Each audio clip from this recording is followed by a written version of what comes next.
What is going on, everyone? Welcome to the Kolosseum Global, presented by Hitbox. European Injustice 2 action going down this morning for us over here. A little bit of afternoon for you guys over there. Joining me, two legends on the microphone from over there on the European side of things. Welcome, History behind the Warrior and Falcon. History, how you feeling today?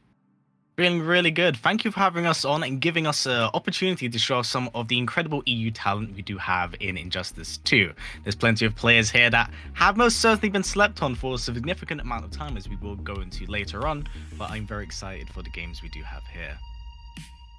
Hey man, I mean, we don't get Injustice 2 often in Europe at all. You know, it's been a very, very long time since we've really had the game, but now I guess we get to see some people come out of the woodwork. Goes to show who's actually secretly been playing the game, who's, you know, been choosing to actually opt in and put their time into it. I mean, there are obviously a bunch of familiar names over here in this bracket over here that we've got before us, Callum and Aquaman, but I mean, you know, there are certain players that we want to look out for. So I'll let History Behind the Warrior run through that. Yeah, actually, with that being said, one of the players that I think a lot of people are unfamiliar with is actually Sonic Ninja, who's definitely quite a young prodigy on this side of the sea. Many people won't recognize him because I don't believe he's had the opportunity to travel overseas to show off how good he is, but he has been an absolute wrecking ball when he's actually been able to, you know, go to tournaments. He defeated VGY at Hyper Combat Leicester, actually. I believe that was in late 2019. Really kind of cementing that, you know, whilst it's not Injustice 2, he's still very strong and a very, very prominent player within the scene. Yeah, and I mean, you know, excellent players throughout this entire top 8. Playing against Omi as well. You know, Omi we really know from Mortal Kombat 11. Being one of the, I guess, 2 representatives of Turkey as a whole. Just really putting that country on the map in European competition over here in their NRS side of things. But Injustice 2, you know, the thing is we haven't really seen either of these players actually play this game before. We just know how good they are at Mortal Kombat 11 and how, you know, respectively they are in generally just playing. You know, their fundamentals are super polished, their decision making is really good, but at the same time, I mean, we know what to expect. Yeah, looking at this bracket, same here. I've watched a lot of European Injustice over the years, and these guys, seeing them go back after playing MK11, seeing what they bring to the table, is going to be really exciting. We were seeing really high-end level stuff in the North American side of things just last night here on Rewind. Like, people were doing meter burn cancels to bait out push blocks still, and it's like that super crazy necro stuff. That's what I'm hoping to see here tonight. What are they bringing to the table? What kind of tech do they got? What kind of characters are we going to see?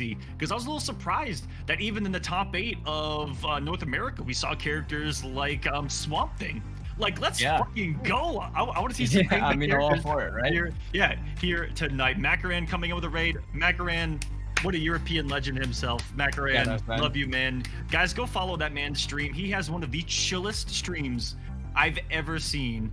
That man, and a Scarlet. I don't want to go there right now. This is Injustice 2. Macaran, really good to see you. Hope you're having a beautiful day. Everyone coming over from there.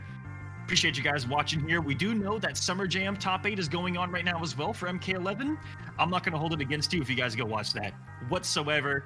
But if you open up 2 tabs, I also won't be upset by that either. Love you guys. Thanks for being here. Toss us a tab. You know, thank you. Appreciate it. Toss us a tab.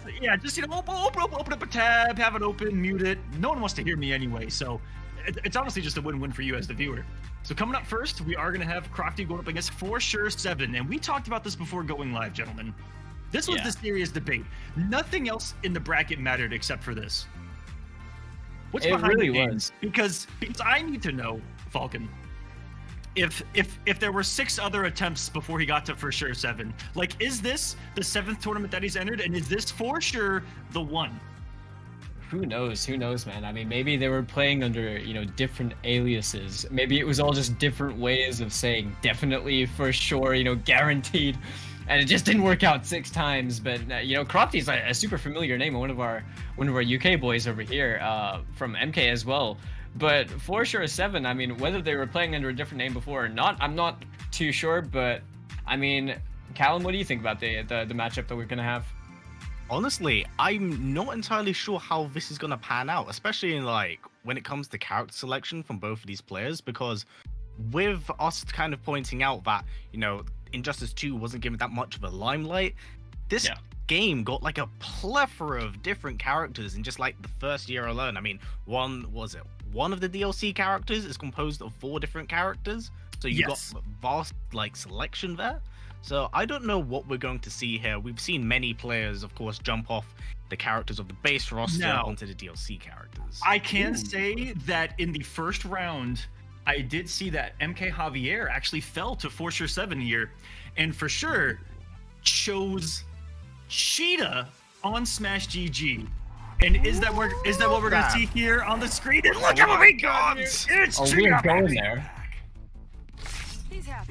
AKA the floor is lava, boys. I'm gonna give you guys the comms. Let's have some fun. And just begin. All right, thank you very much, Aquaman. And we're gonna get straight into it. Oh, he's gonna dive, but he backdashed it. Cheetah with a notoriously far-reaching backdash as well. And look at that thing. She somersaults half screen. Yeah, of course, one thing we do have to talk about when it comes to Cheetah is her infamous ability to just leap across the screen, get those crispy cancels, and, you know, go for that really disgusting buff where she gains a tremendous amount of damage when she uses those claws at her fingertips. That's true, but the Red Hood pick, you know, Crofty managed to find a little bit of entry damage on some mind games, but Cheetah, 535 damage to start it off. Take grab, not going to work out. Crofty did get hit, but no challenge. Yeah, but even then goes for the cancel, gonna land it back, and looks like Crofty wanted to go for a down back 3, just jump out the way, but couldn't quite make it. Yeah, he tried the John Wick. Oh, the leap is gonna connect with him, gets tossed down into the corner. The armored back 3 over there, the meter burn drops the end of the combo. Yeah, unfortunate. Of course, in this game, as you pointed out, these backdashes are really strong and crazy. Oh my god. Gets the air escape at least, doesn't want to eat all of that big damage. Did that bounce cancel as well? The interactable actually doing a fair chunk of damage, especially in this situation. Crofty uses the air again. Yeah, no clash used right now. The landmines just being thrown down in desperation.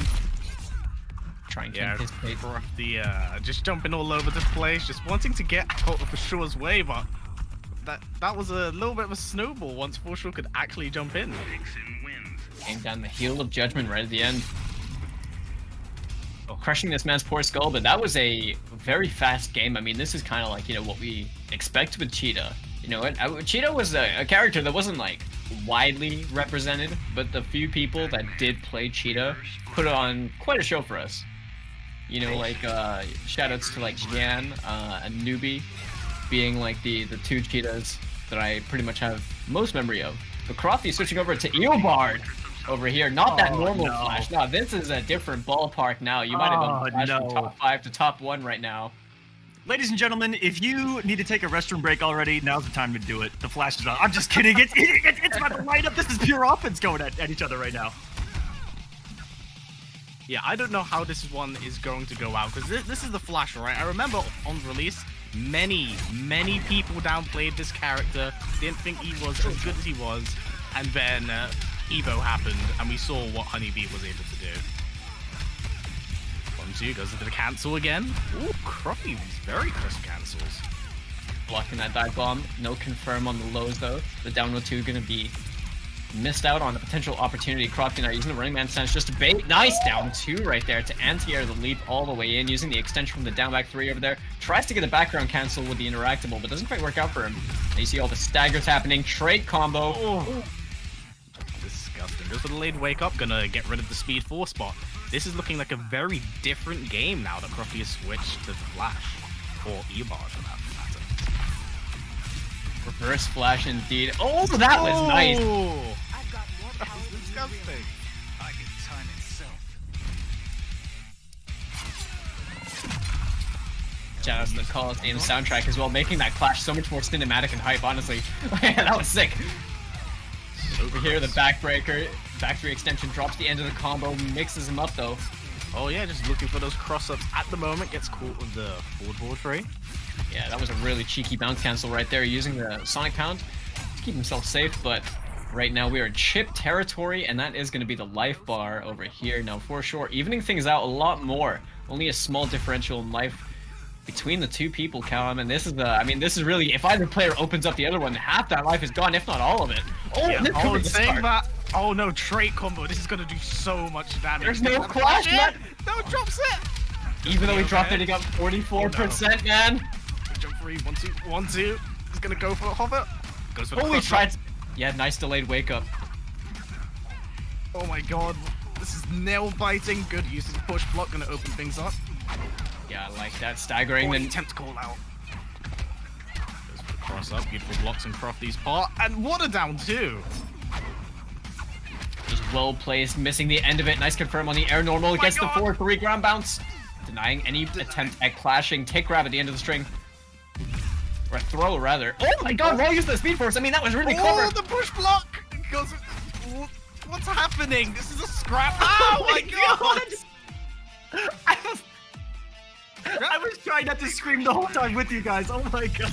That entire last round was madness.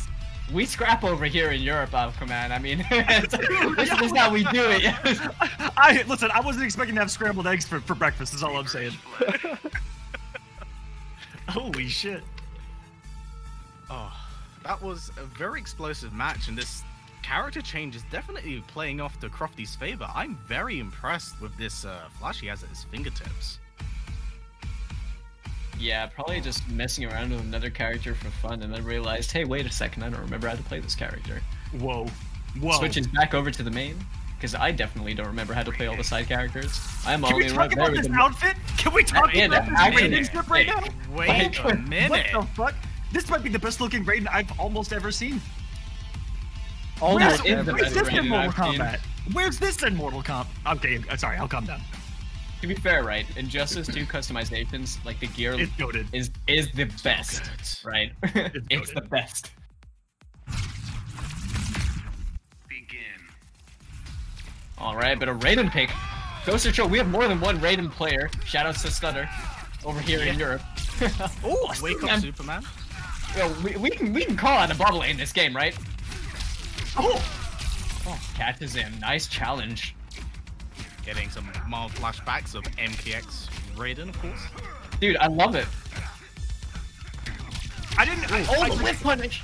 Looking back, you don't quite realize like just how much like Thunder God he actually plays like here in Injustice 2.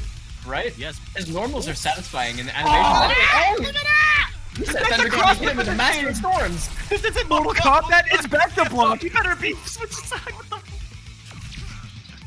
Sleepy, I really did. Goose's Raiden last night in North America, also phenomenal, and the drip was killing me. Oh, is that gonna cross up? Not today. The drip was killing me. What a cat! That was really nice. I think that was a buffer over there. You know, he's gonna activate. Goes to the jump in, trying to find a hit. Slowly running out of trait, finds the opening.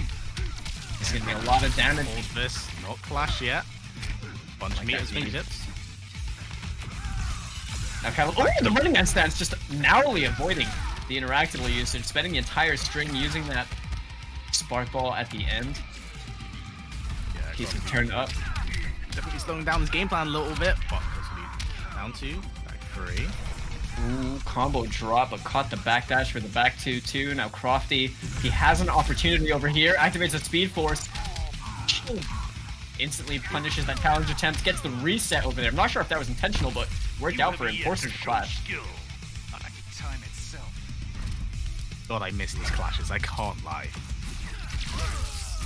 Oh my god, the patience! Back three, this is death territory. Teleport down one. Sure, you see puts another point on the board. The absolute patience and confidence in that space that For Sure had. There were 6 times that didn't work out. On the 7th time, they know. They know.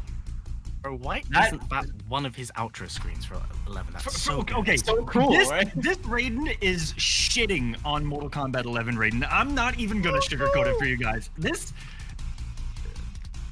Why didn't we appreciate this enough back when we played Injustice 2? No one played Raiden competitively, not a single person.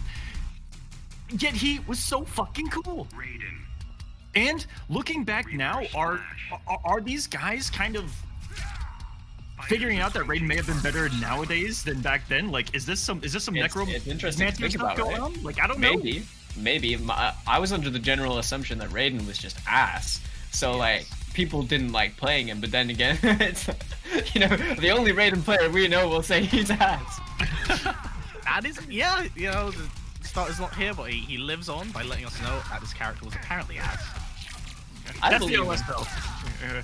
Like, you have to say that. Just because we didn't see any, I believe him. Oh, gets the punish. Drops the end of the combo. A little bit too far out over there. Oh my God. Call out. Dude, I love it. Okay, gets the buff once again. Yo, can I just say, shoutouts to Injustice 2. That interactable was blockable. In Injustice 1, you were eating that. Ooh, nice punish. Nice push from the corner. Gets 36% on the board. Can we Oh, also talk about like how much mileage for sure has been getting out of down one into that, as well as utilizing Raiden's traits? Yeah, straight into the. He's got the down one jazz hands as well. Yeah. So Bladden, you learned from me. Are we gonna get the down two extension side switch over here? Ends like that, just checking him low over here. A lot of patience being shown by Crofty, just fishing for a counter hit. Was that a buffer or a hit confirm? That was ridiculous. I think that might have been a buffer, honestly. I was kind of godlike. Oh, I like that. What are we That was a really cool idea right there that for sure had.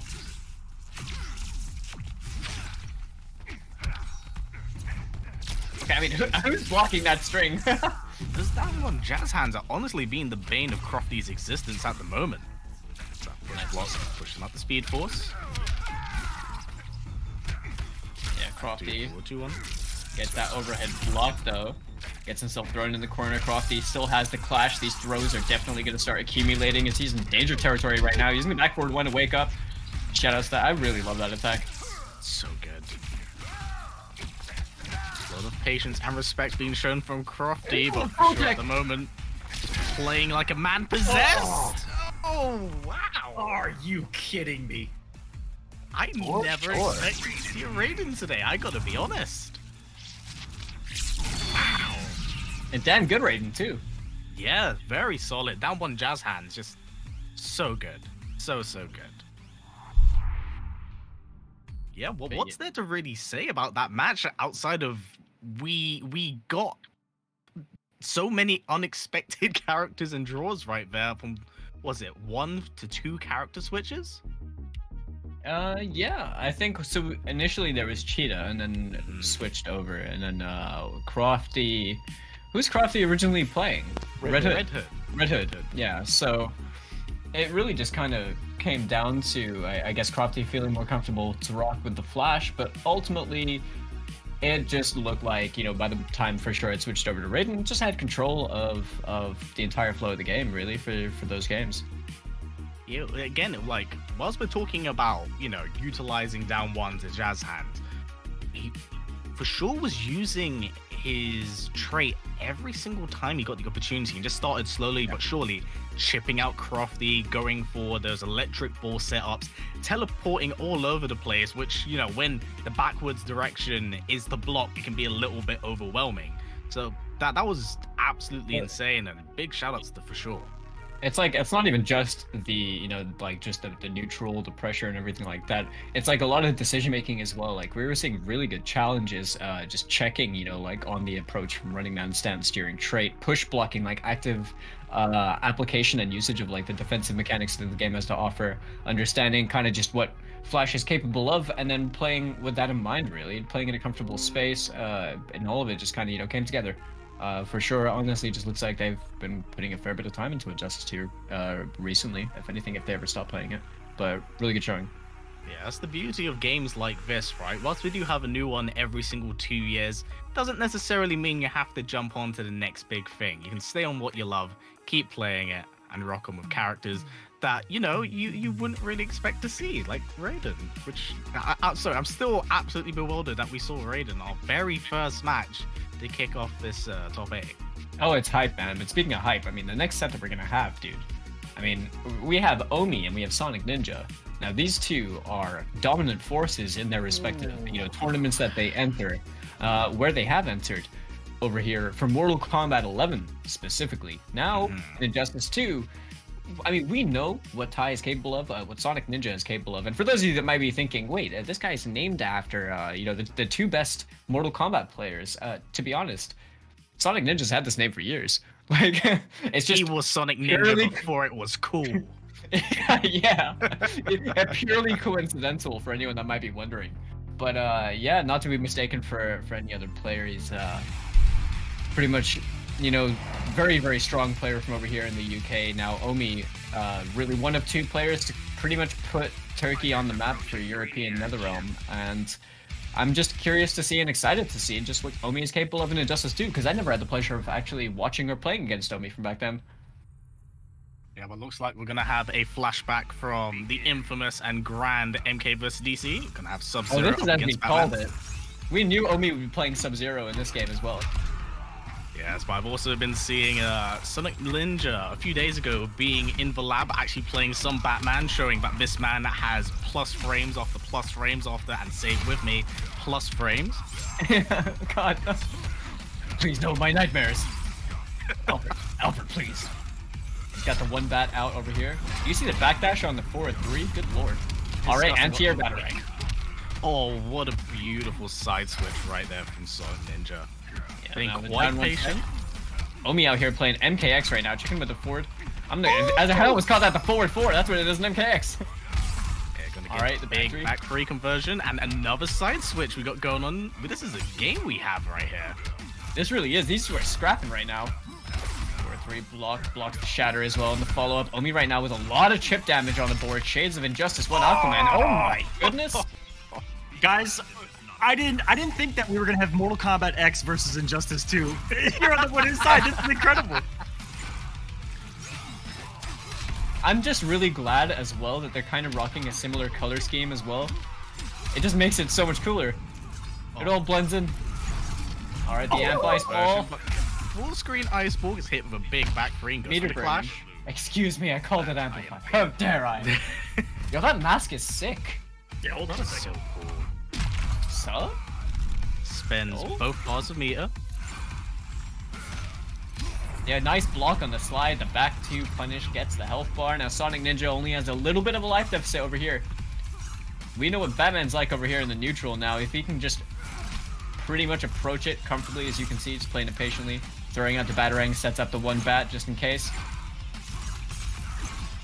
Yeah, no, take things very, very simple, very, very slow, but looks like Sonic Ninja overstepped, and Omi's gonna pick away at him. Gonna go for the optimal damage as well, into the command grab, splats him down. 400 damage with the interactable meaty setup over there to the overhead. Challenge by Sonic Ninja gets confirmed on though by Omi over here. Spending a lot. Oh, spinning meter to slide. Oh my goodness, Callum. Forces the clash. What? So sure. Yep. Yeah, he's gonna get back a little bit of life over here. 15%. This is a dangerous situation for Sonic Ninja. That was a freaky moment right there. I'm not even sure what to call that. Say that, but he's also playing Batman, and Batman is Batman. He is Batman. Does not have meter to work with, so things are going to be quite dangerous and tight right now for Sonic Ninja. And I forgot that interactable was over there as well. Oh my god, he's going to find a hit. No. Okay, in chip territory at the moment. Goes for the clone, it gets yeeted by the drone. I'm so surprised he didn't come down to the normal after jumping back on the slide. I thought he was for sure going to punish that over there, but I just wasn't ready for it. And in a very close game, Omi manages to come out on top. Yeah, Omi seems to control the pacing of that first game really, really well, but as the game started to go on, you could see the cogs start to turn for Sonic Ninja. He's definitely starting to adapt, get a bit more comfortable in this matchup. So let's see if Omi's able to also maintain his game plan and counter-adapt if need be. And both these guys got drip though. I mean, both these characters look sick. And that Lin Kuei emblem on the belt buckle for Sub-Zero, that should be the... That's dope as hell, honestly. I'm just really growing to appreciate just how good Injustice 2's customizations were, you know? It's kind of like looking back at this now, I'm like, wow, this is sick. Nice confirm right there from the bats. Breaking through the ice clone to start things off over here in game number 2. Yeah, Sonic Ninja opening up the screen a little bit, realizing that this is where he was really comfortable at the end of the very first game. You know, not overstepping, just keeping things very simple. Let Omi come to him, open himself up. Yeah, nice. Say that. Anti-air with the bat. We got him. There we go. Bit of a freeze over there. All good. was Batarang currently stuck in the corner. Not very great position to be put in, especially against Sub-Zero, and one that has inbuilt Ice Clone in this game as well. Bat dash in the throw as well. Now Omi doesn't have any bar as well for the ice ball extensions. He can't really blow through the Batarang. Sonic Ninja, aware of that, you know, comfortable to play the spacing game. That was a nice bait attempt by Omi. Would have worked if he was a little bit lower. Yeah, Ninja showing a lot of patience. Doesn't quite get the conversion of that. Tried to clone out a plus 19. That's something you would do. Mindset. You only minus if you a bitch. And with that anti-air, Sonic Ninja is going to take that life bar. Has himself in the corner. Omi almost on that bar. Has it now for the meter burn ice ball if he needs to use it, but it gets rid of one bat at least. This is not a hot bad position for Omi at the moment, but Sonic Ninja currently just playing like an absolute brick wall. Not choosing not to overstep, but ooh, interesting. Doesn't quite get the full conversion of that. Yeah, he is being very patient. Very, very patient. And that cross up is going to do it.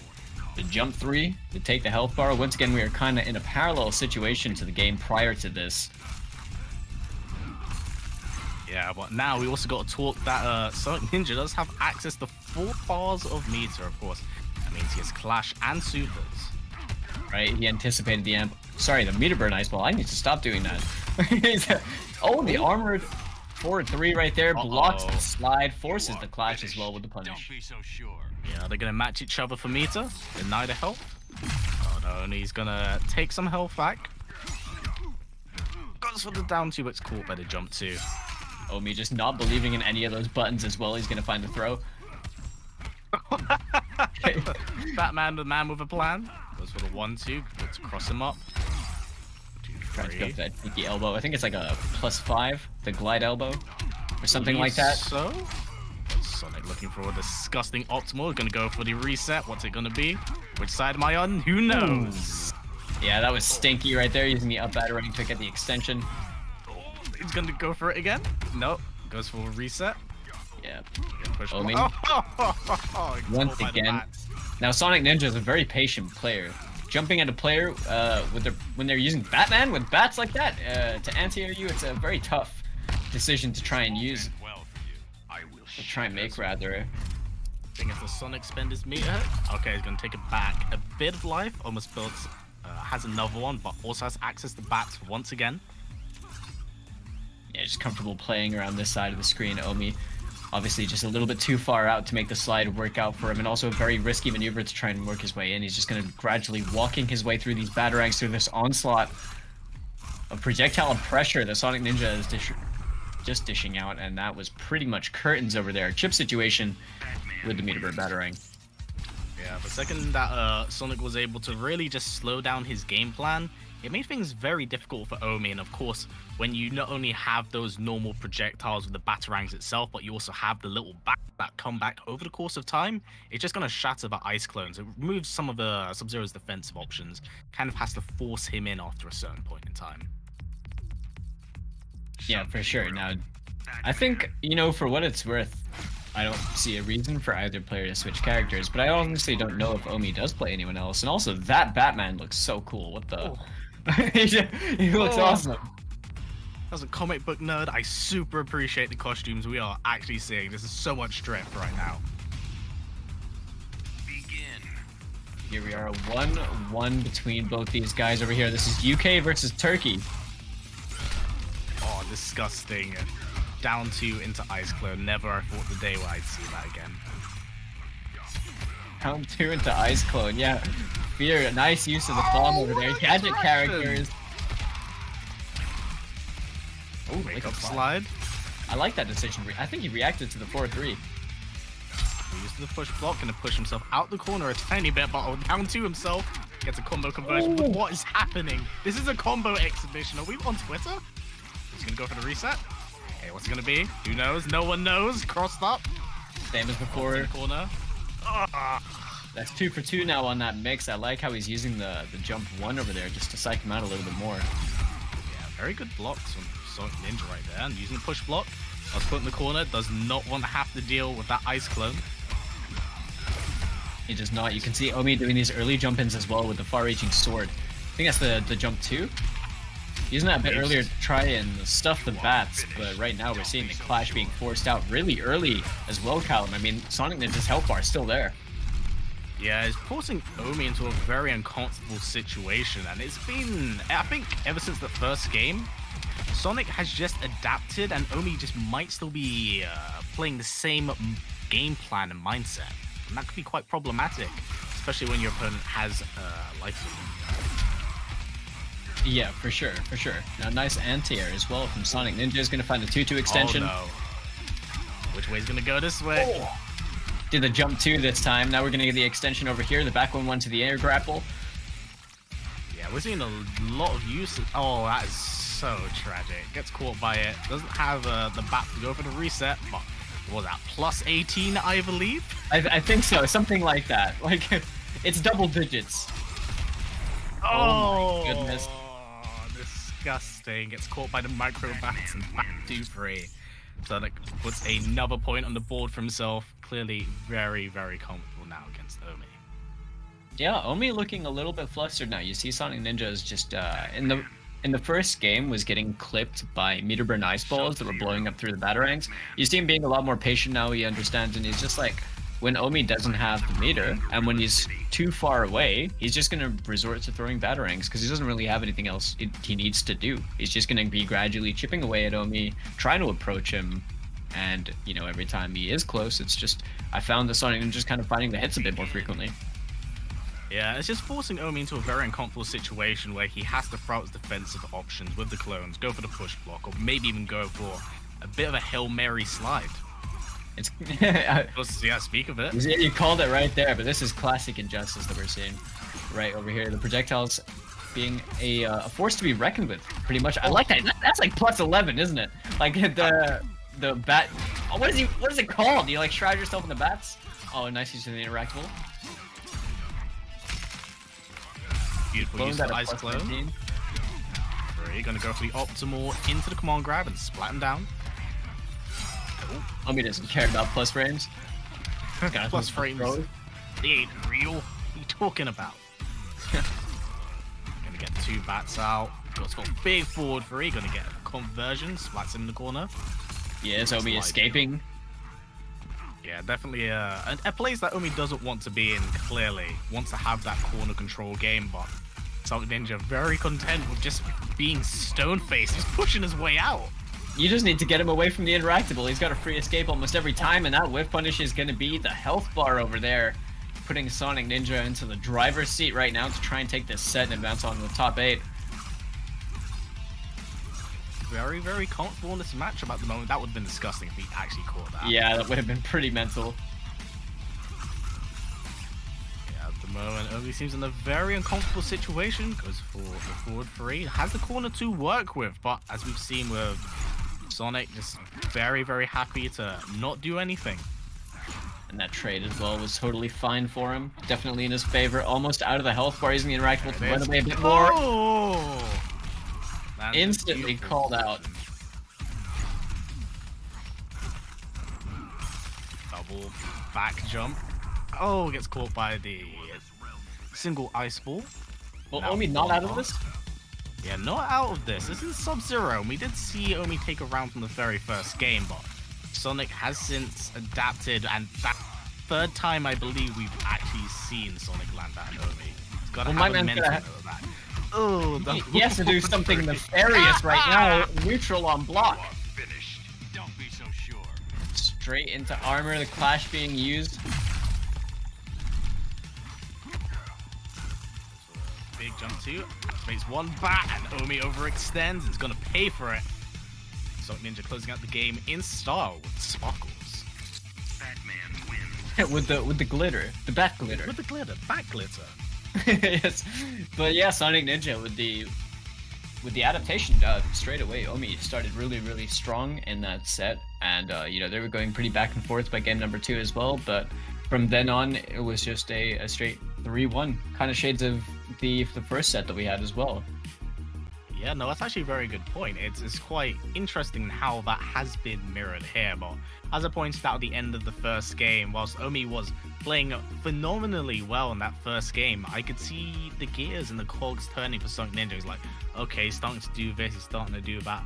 Okay, I'm start putting him in really tough, uncomfortable situations. And once Sonic, I feel like, got very comfortable in the matchup, he was literally just stone-walled. He just stayed. They kind of just caught on to the habits, right? Like he noticed that Omi was trying to enforce plus frames, trying to enforce block pressure, a lot of chip damage, things like that, using a lot of clones to anticipate maybe like forward twos or just a general approach. To be honest, Sonic Ninja was just playing very patiently, that it seemed like Omi didn't have a comfortable way of even opening him up, but he spent most of the game trying to get into a position where he could open him up. And once Sonic, pretty much adapted to the meter burn ice balls, it looked insanely difficult for Omi to try and get anything going, really. Yeah, tragically, it was definitely a case of too little, too late. Definitely signs of counter-adaptation and brilliance, but Sonic making those adjustments himself to what Omi was doing and just being very comfortable. Omi's about to make this insane losers run, though. I mean, definitely, because he was playing sick throughout that entire set, honestly, just in general. And it's also cool to have Sub-Zero. I wonder if we're going to have the Sub versus Raiden over here in Injustice 2 instead today. That would be something. Well, there's only one way to find out, and of course, that is that was our winners semi-final matches, I believe. So our winners finals will be for sure against Sonic Ninja, which means that we'll be going to the lower bracket now, which will be Hyper Combo Lester's own Scare Tactics against MK Javier. Yeah, that's my man, Scare Tactics. This dude is one of our UK boys, MK Javier. I'm sure you guys know him from Mortal Kombat if you watch any of the European side of stuff. One of the proficient Scorpion players over here from Spain. Now he's got a very strong start over here. Hasn't taken any damage right now with Vladim, throws down the little trap, goes for the jump 3, and he's got himself. This Javier is all over the place. Guys, I haven't spoken in like 20 minutes, but I just gotta say, what a freaking start here for MK Javier. He started a sequence that took an entire health bar. What a flawless start for him here. Javier showing us that he's a multi-talented individual. And Scare Tactics, the Scarecrow that even I knew back in the day, off to a rough start. And this is a matchup that Black Adams don't really like a lot. If you remember, like Dragon versus White Boy back in the day a lot. But this is a slaughter. Javier is just all over. Yeah, Javier's just been making the right decisions time and time again. And unfortunately, Scare Tactics has just clearly not been very comfortable in this matchup. One thing we do have to talk about with this, of course, being Black Adam, is that the character hits like a freight train. Oh, the air escape as well got blown up with a 4-1-2. Oh, drops because of the airborne nature of Black Adam over there. Now the lightning, this is going to be a difficult one because he's just going to be in chip situation. A nice jumping though.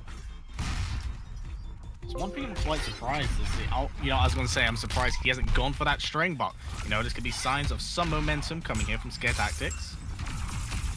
I hope so. This is a very, very sticky situation. He's going to get chipped out, and there, the trade with the interactable. Javier knowing exactly what he needed to do is going to take a very convincing game number 1, but it looked like Scare Tactics was starting to wake up, in the latter half of that match right there, so we could be seeing some very quick adaptation going into game number 2. That is true. We definitely did see signs of that, but that first round was very, very rough. That was the equivalent of getting smothered in this thing. That was do you see that Batman? That was the kind of the embodiment of what it felt like to play against Black Adam when the game just came out. Get opened up once into, well, there's my health bar gone. Low overhead, full screen, 63%. You hear like the Modern Warfare 2 tactical nuke sound effect going off when his dive kick's coming at you. Alright, trait cancels, finishes the string over here. Scare Tactics trying to take back his turn. Definitely a little bit more of a slow game plan being applied by Javier here and Scare Tactics, but to even get a full combo conversion, goes for the traits up. I like that because Javier used the air escape as well. Scare Tactics got value out of that using the 1-2-3. Or is that the 1-3-2? Is that 1-3-2? I believe so. Okay, back to... Yeah, into the lightning. That ground lightning doing so much damage. The back 3 connecting, yeah! Don't underestimate the sickle. Oh, unblockable. course. Whoa, down 2, just hit out of nowhere. My guy just down 2'd from Scarecrow's nightmares. That was a rough one right there, as he's almost got the health bar though. Scare Tactics sounds normal dive kick. Ha ha ha! Sucker. That one gets punished. Yeah, goes for the trait itself. Once again, of course, once that bar is filled, we'll have a restand into full combo. See if Scare Tactics, but he's gonna lose it at the moment. Does go for the clash. Gonna spend the bar. Javier gonna save his meter though. Yeah, gonna go for a trait setup once again. Scare Tactics actually playing very, very well this game. Looks like he just needed the one round to get a bit more comfortable in it. Definitely. Caught in the 50-50 right there. All this chip damage, but Javier, that was very expensive for him. Plus frames. Oh, wishbone. 2-1's gonna go for it again. This is looking good. Nice, reaching with that 4-2. Javier forced to push block, doesn't want to deal with the plus frames. Okay, straight into throw. A little bit more damage on that as well. Forward 1-2 into the ground bounce cancel. Just for a throw off the plus frames. He's playing it cheeky right now, trying to make a comeback. Yeah, these throws are gonna add up, and he has access to that. Oh, teleport! Trait and the teleport from Scare Tactics, pulling things back, denying Javier the opportunity to clash. And because he side switched, I don't think Javier was ready to hold the opposite direction for the clash as well in that brief moment. And 1-1, Callum. We're going back and forth. I mean, Aquaman, were you ready for this? Are you guys ready for European Injustice 2? Dude, I'm having a little bit of a cardiac episode so far. I'm not gonna lie. We've seen the Raiden, we've seen the Sub-Zero, we've seen the wonderful adjustments from Sonic Ninja, that reversal to the defensive play. We got Scare Tactics Javier here, and this has been explosive as well, the near flawless to get us started. And Scare Tactics, again, kind of making that same adjustment as Sonic, and he slowed down an awful lot. And I think that you're going to see that here a lot in Injustice 2 with the switch coming over from Mortal Kombat. That's a very aggressive game right here. Patience can definitely pay off, and you have a lot of defensive options with push, block, and other things that aren't too costful, resourceful-wise. But I like his resource management so far. He's playing around having the one bar, and he's forcing that Scarecrow game of guess on my +6, you son of a bitch. And he actually got that going in the previous game. That one tries to go for the tick throw once again, but Javier's scoping out this time. 4-3 goes to the 1-2. Doesn't quite get the full combo conversion. Okay, plus frames off the back 3. Now, Scare is honestly playing a lot more confidently. You know, the challenge earlier on as well, plus frames, gets neutral jump this time by Javier. No punish. That recovers so damn quickly. Yeah, you got to imagine that's probably a bit of a mental check at the moment for Scare Tactics. That's 2 opportunities where Javier has actually jumped out from a down 1, down 1 into grab, and then raw command grab. Scare's defense right now has been really good. The down 1 check this time. Anticipating, but the down 1 jazz hands from Javier, not enough damage, but the ground lightning is going to do it. Meter burning just to be sure, and that is going to be the round for him, but Scare Tactics activates up the Scarecrow trait. It's going to be some noxious gas when he's close. See if we can close the distance and try and chip Javier out a little bit. Big forward frame, we're going to get a clash very early on. I agree with that, to be honest. I mean, just, you know, come off it early, you have meter advantage. I'm not sure about the 2 bars, but definitely wanted as much health back as he could get, rather. Yeah, I feel like at this point, just to even out the life bar a bit, you know, it's worth just having your opponent on a bit of an even playing field. But unfortunately, does drop it, going for a down 1 opposed to a standing 2. Oh, didn't quite get a full combo conversion, but does get crossed up. Talking about full combo conversions, forward 3 into 1-2 lightning strike. I like that. The noxious gas. Trait baby got himself the health bar over here. Now Scare Tactics granted another opportunity after that very minor time reset. Now the back 3, it's going to get blocked. Down 2 from Javier, anticipating that jump in. Beautiful conversion, but he scored from the back 2, low lightning. Javier puts another point on the board for himself. Playing very, very well that game. Definitely a very strong sign of his own counter adaptation. Yeah, I was just going to say the same thing, really. We're seeing both players just adapt to each other on the fly and make those adaptations and just really go through the process. Javier, he's doing so much work through a lot of chip damage as well. Like, once we see that Scare Tactics has to approach him, becomes a lot harder. I mean, the ground lightning, the ground trap that isn't, Scarecrow can't punish that, right? And it really just is a matter of him kind of walking his way in. He goes for the jumps, making a read at times. We know Scarecrow's jump reaches really far, but Javier honestly kind of just reacting to these, just anti-airing them consistently. Seems like when Scare Tactics in, he needs to try and make the most of it. Not like these hits go straight, but that Wake Up Teleport is definitely going to be favorable for him. Yeah, Scare Tactics has been getting a lot of mileage actually off the teleport in itself. He's catching Javier on his back. Yep, he flipped into it! Oh no! Yeah, but no, he's been catching Javier undesirable times, I would say, and it's been working to his favor. Double down one. Javier is playing in the air so much because Scare Tactics just hasn't been anti-airing him. I mean, Scarecrow's down 2 is a bit slow. That still caught the back roll? The escape? That sting. Just for the wake up option that Scarecrow does have. Me. Frightened. Oh! No punish. Is being shown. Goes for the down 1 hand slap. Close out the round. But again, Scare Tactics with the adaptation and very close to evening out the life bars. Very close indeed. This is loser's bracket as well. This is a do or die situation for both of these players. So right now, Scare Tactics is fighting for his tournament life. Okay, the downward gas hands off the trait. Plus frames. Gets jumped by Javier. The meter burn back 3, not going to work out for Scare Tactics. Javier right now with more pressure than down lightning. 182 damage flat right there. We're seeing plus frames from Scare Tactics into more meterless plus frames right there. Jump over here from Javier, and now just looks like there just needs to be more that comes from it. We're seeing the Scarecrow trait being activated. Wake Up down 2 though, Callum. Oh, Wake Up down 2. It's like MK11 all over again. Consumes you. I do not falter. Shout out to Robert England for voicing this character, bringing nailed it. Incredible life. Oh, full screen lightning. Gonna go for the 1-2 set up with the orb. Okay, nice throw escape. Very clutch right there for Scare Tactics. Oh, that is a rough hit to take though. And that is gonna be that. Yeah, at a certain point, it's pretty much just guaranteed for Black Adam to chip you out. And Javier, you're gonna take it 3-1. I think that's been the result for all of the sets we've had so far, right? All the sets we've had. That was our third one.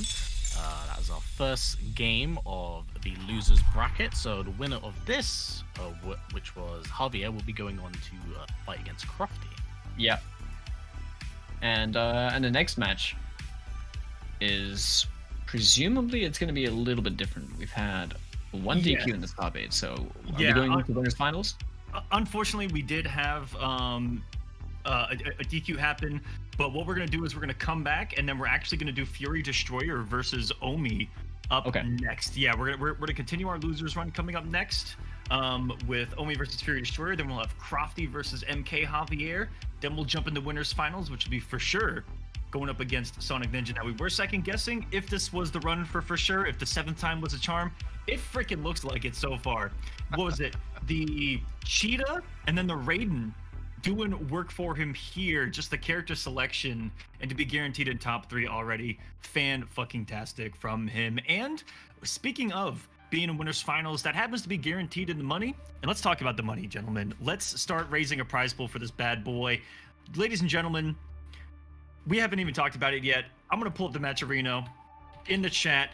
And if you guys can, if everyone watching right now, all I need is 48 other people from the chat, that's a quarter of our viewers, to do this. The link is in the chat.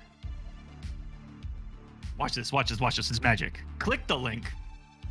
If you don't have a Matcherino account, make one, which is also a click away. And then you click this claim code button, and you will add 50 cents to the prize pool for free. If everyone in chat did that, it would add $25 to the prize pool for free out of the gate just to get us started. If you like what you see, donate to the prize pool. If you like what you see from these players, the characters, everything, get them a little something in their pockets for being here today and putting on a show for us, for entertaining us on a beautiful Sunday early morning. Check it out there, the Match Arena link in chat. Thank you, whoever just did it. Yeah, thank you guys so much. Look at those. Yeah, appreciate you guys. Look at those 50 cents coming in right now. That's how we do it, baby. That's the support we're looking for. Keep bringing them in. Keep bringing them in the Match.Real link. What's better than money? Free money. Free money. Do it. Exactly. Thank you. Exactly. Thank you guys so much. Plus $10. Hold on a second. Let me call whoever did that. Hold on just one moment. Cloud Scorpion, you son of a fucking bitch. You son of a bitch. Look at even history knows. You son of a bitch. Speaking of Cloud Scorpion that just put $10 into the prize pool, my man happens to be the lead developer of a video game that just came on as a sponsor here for the Kolosseum Global. Now, let's talk about it. The Cartesian Project. Ladies and gentlemen, I'm going to put their link in the chat as well. Give me 1 second. I have to do a quick copy paste on that. My bad. Got it. There you are. You beautiful, beautiful bastard. The Cartesian Project, ladies and gentlemen. Click that link. This is being developed by a Mortal Kombat player. He's the lead developer. He's been super supportive of the competitive community. And if you go to that link, you can check out their Kickstarter that will be starting soon. It's a fast-paced first-person platforming game with endless trials and challenges. I think it's infinitely procedurally generated. I could be bullshitting, but I believe that's how it works. Cloud Scorpion, this already looks amazing. You guys can click that link in chat, go to the website, and you can click the Kickstarter that will take you right here. And on this page, if you guys would like to help them out and us out, go to the Kickstarter and hit that button you see on the top left of your screen, notifying me on launch. It is infinitely procedurally generated. Jesus Christ.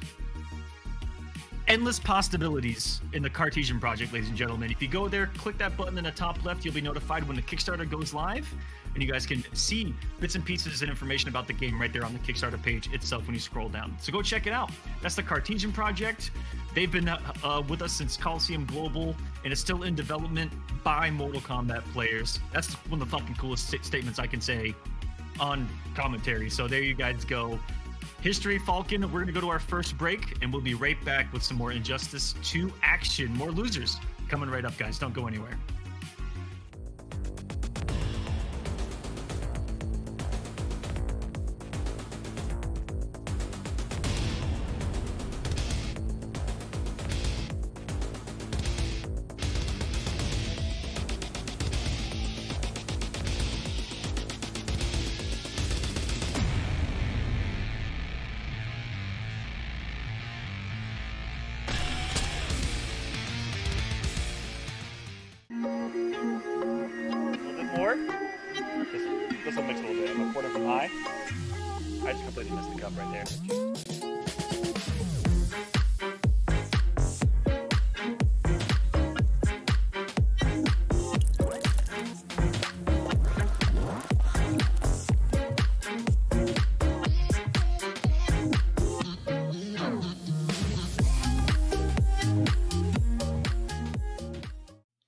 Marinating this intro. He wants to come in with the heat, dude. I don't blame him.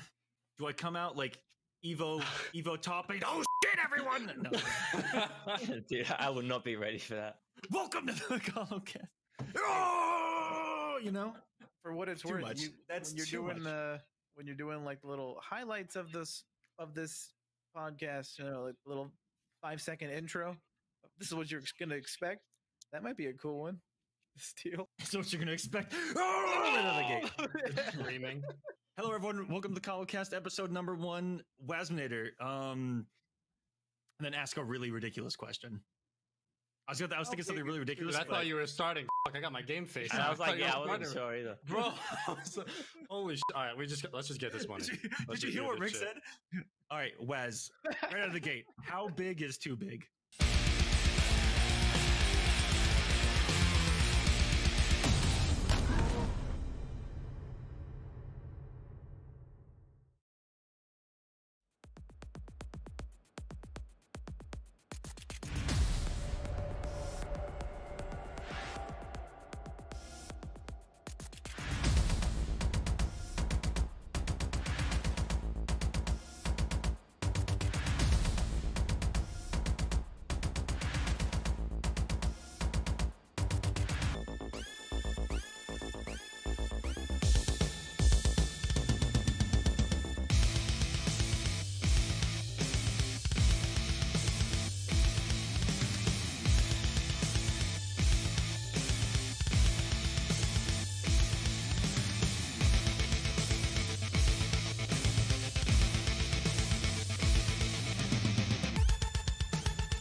The Kolosseum Rewind is presented by Hitbox. Take control at hitboxarcade.com/rewind. And by Kolosseum.gg. Find events, merchandise, membership, advertising, and more.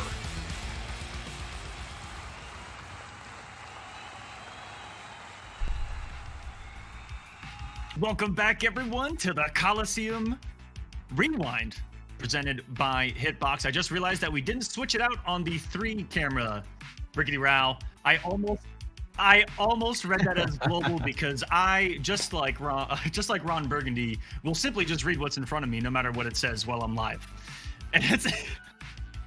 And that's just a very sad truth. Welcome to Rewind, everyone. It's been like this the entire time, dude. The entire time. It's just said global. But you know what? This is still a global event because even though Rewind is a series that we put together to go through time, we also wanted to go through space. We're all over the world with this as well. There's some European action throughout all 3 of the first games. We're in the middle of this series, guys. I'm going to break down what Rewind is for you. It's a 5-week series with the game changing every single week and some regions changing every single week. Only a few of them are open bracket, some are invitational. It's just this crazy 5-week journey, starting with Mortal Kombat 11, Injustice 2, that's where we are now. Next week will be Mortal Kombat X, Injustice 1 the week after, and then ending on Mortal Kombat 9. I actually gave away some of the players for Mortal Kombat 9 during the last stream, and I feel like since we're here in Injustice, it's Europe, should I give away a couple of players that you'll be seeing in Injustice 1? In Injustice 1 in Invitational, ladies and gentlemen. I will give away 4 players like I did last night. All right. I will give you guys a few of the players competing in Injustice 1 a couple of weeks from now in an Invitational using some crazy technology through Parsec. Let's just get it over with. Honeybee. Honeybee will be bringing, you know, the Flash Godlord himself. We've also got, who else should I give away? That'd be pretty good. Slayer. That feels like you're twirling your stash as you do it. I am. Like, I am. We've got Slayer competing in this tournament, ladies and gentlemen. Nice. If you guys are familiar with, again, you might have to be older to recognize this name, but Decay, the Lobo legend. Dude, an illustrative god, might I add. His illustrations are out of this world, honestly. But yeah, that's a name. I'll give away one more too. The Zatanna Godlord, Deg. If you guys remember Deg from back in the day, multiple top 8s, rocked the Zatanna. Also, probably my best chance at seeing Aquaman from Injustice 1 in our invitational that we've got together. And so there's a few of the names that you guys are going to be seeing. Just some wonderful character specialists from back in the day, and a mix of some that are no longer active, but are also active to this day. We got guys like Slayer, Honeybee that are still doing their thing, and they'll be going back. Ninja Killa's upper top lip in chat says Forever King. Forever King is indeed in there as well. Forever King is someone that, if you guys watched back then, could random select and win majors. He was freaking stupid. Yeah. What a legend. So there's some Injustice 1 action that you guys are going to see later on during Rewind. We've also talked about Mortal Kombat 9. I said that Newbie's going to be in it. CD Jr. Hold on. I got a couple more names. If I can find them. I don't know where my chat is now. Oh, here it is. Got it. I also said Tyrant is going to be in there. And I don't know if I said his name last night or not, but I'm going to give it away. Oh, it was Kerbalicious. But also fucking, guys, I'm just going to tell you, Wound Cowboy. Always back. Yep. That's gonna be, MK9 is gonna be like incredibly nostalgic for all us old heads out there that used to like, you know, for anyone as well. I mean, because MK9 had MLG, had Evo, like there were quite a few different things that we could watch that were really sick from back then. But kind of seeing how it's aged until now would be just awesome. Yeah, super strong players over there. CD Jr. was a personal favorite. he was one of the guys that got me even more so involved in the competitive community. Those first couple events I went to at MK9, he was one of the guys that kind of opened up my brain to the more complexities of fighting games, you know, frame data, all that fun stuff. He was one of the ones that really grinded in my brain and was one of my, you know, one of the people that I looked up to back in the day. So I'm excited to have him on board. He's an absolute legend. He's a world champion in multiple games, I feel like, you know, not just MK9, but was also, I believe, the Evo champion of Killer Instinct. Like, this guy is just a fucking monster in fighting games. And yeah, it is going to be on Parsec, and it's not just Parsec. What makes it complex is that it's actually, not to break your guys' brain a little bit, as we do have the players, and this is losers quarters that we got coming up. It's going to be our first time seeing Fury Destroyer. Really excited to see that versus Omi, but it's Parsec through a PC in the clouds, essentially. So people are going to be playing on a PC that's on the cloud, that's going to act as a medium between the two players that they'll be playing Parsec on, because Parsec natively has host advantage, and this takes care of that. It would be true MK9 fashion to have player one advantage. They're the host, right? Never mind. I'm going back to regular Parsec. That's too canon. All right, you guys take it away. Looks like we're going to jump into our next game of loser's side of Omi actually rocking a Catwoman. We did see him play a fair few characters earlier on. I believe he played a bit of Atrocitus earlier. But yeah, this is our first time actually seeing Fury Destroyer. Yeah, Omi was... Oh, I believe his games Atrocitus were off stream. Oh, yeah, okay. Because I was going to say, like, we saw him play Sub-Zero in the last set. But the Catwoman, yeah, definitely rocking the tournament shader as well, shoutouts.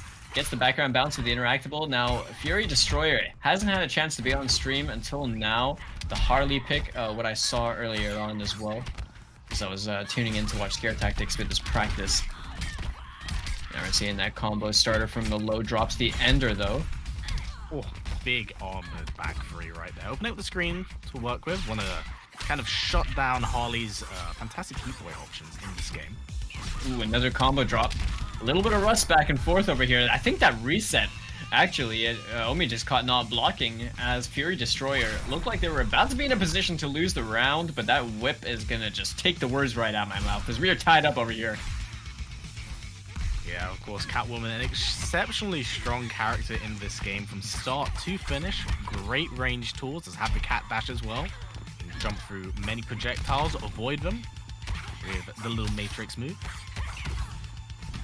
Okay, push blocking as well, rolling out the corner. The meter burn back three is going to connect again. Another combo drop from Omi right here. Yeah, it's a lot of overwhelming offense, and whilst Fury Destroyer is definitely blocking really well, there's only a matter of time before that's going to slowly chip away at that life bar, making things very difficult. And Omi really unafraid as well to just throw out the meter burn back threes. Very little risk that comes with that. And they've been getting him a lot of damage, to be fair, in the grand scheme of things. Now Fury Destroyer's off the break, off the clash over here, almost a breakaway. Yeah, full combo conversion is what he gets for trying to contest with Omi's offense right now. It's not a great position, goes for the push block, tries to get out the corner, but gets beaten by doing so. Yeah, tried that one before. Omi ready for it this time. They're down 2 to stuff it out, and that is going to be 1-0. I'm surprised we didn't see the Catwoman pick against Sonic Ninja. I mean, in all honesty, complete transparency, I don't know how the Batman Catwoman matchup is. From my understanding, it is slightly in Batman's favor, but I don't know if that's real or not. I didn't play either character extensively enough to really have my own legitimate opinion on it, but I'm wondering if we could be seeing this Catwoman take him a bit further. But Fury Destroyer only one game down right now. We could be seeing some adaptations over here, sticking with the Harley. Oh, most certainly. One game very early on, but we do have to remind everyone that this is the loser's side. So it will definitely end up being a do or die situation, and every win really does matter. Oh yeah, definitely. If you want to stay in this tournament right here and advance on in the top 8, that jump in is going to be clean from Omi. No follow-up though, drops the end of that combo. We're just seeing a lot of stray hits over here. Yeah, all caution being thrown to the wind right now from Omi, and Fury Destroyer just getting caught by it. Okay, throw into the corner once again. Yeah, it didn't drop the combo this time. We're seeing some cheeky pressure right now from Omi trying to establish something, jumping straight over the hyena, drops the combo into the cat dash. There was no readily punishment available for Fury Destroyer. Gentlemen, that was the most Catwoman round I think I've ever seen. He was able to close it out here. Just whenever it was not his turn, or he felt like it was may have slightly been his turn, the meter burn back three, baby. Yep. Also, a little bit of information for you guys. This is a run back. They met in the very first round of the tournament and only took 3-1.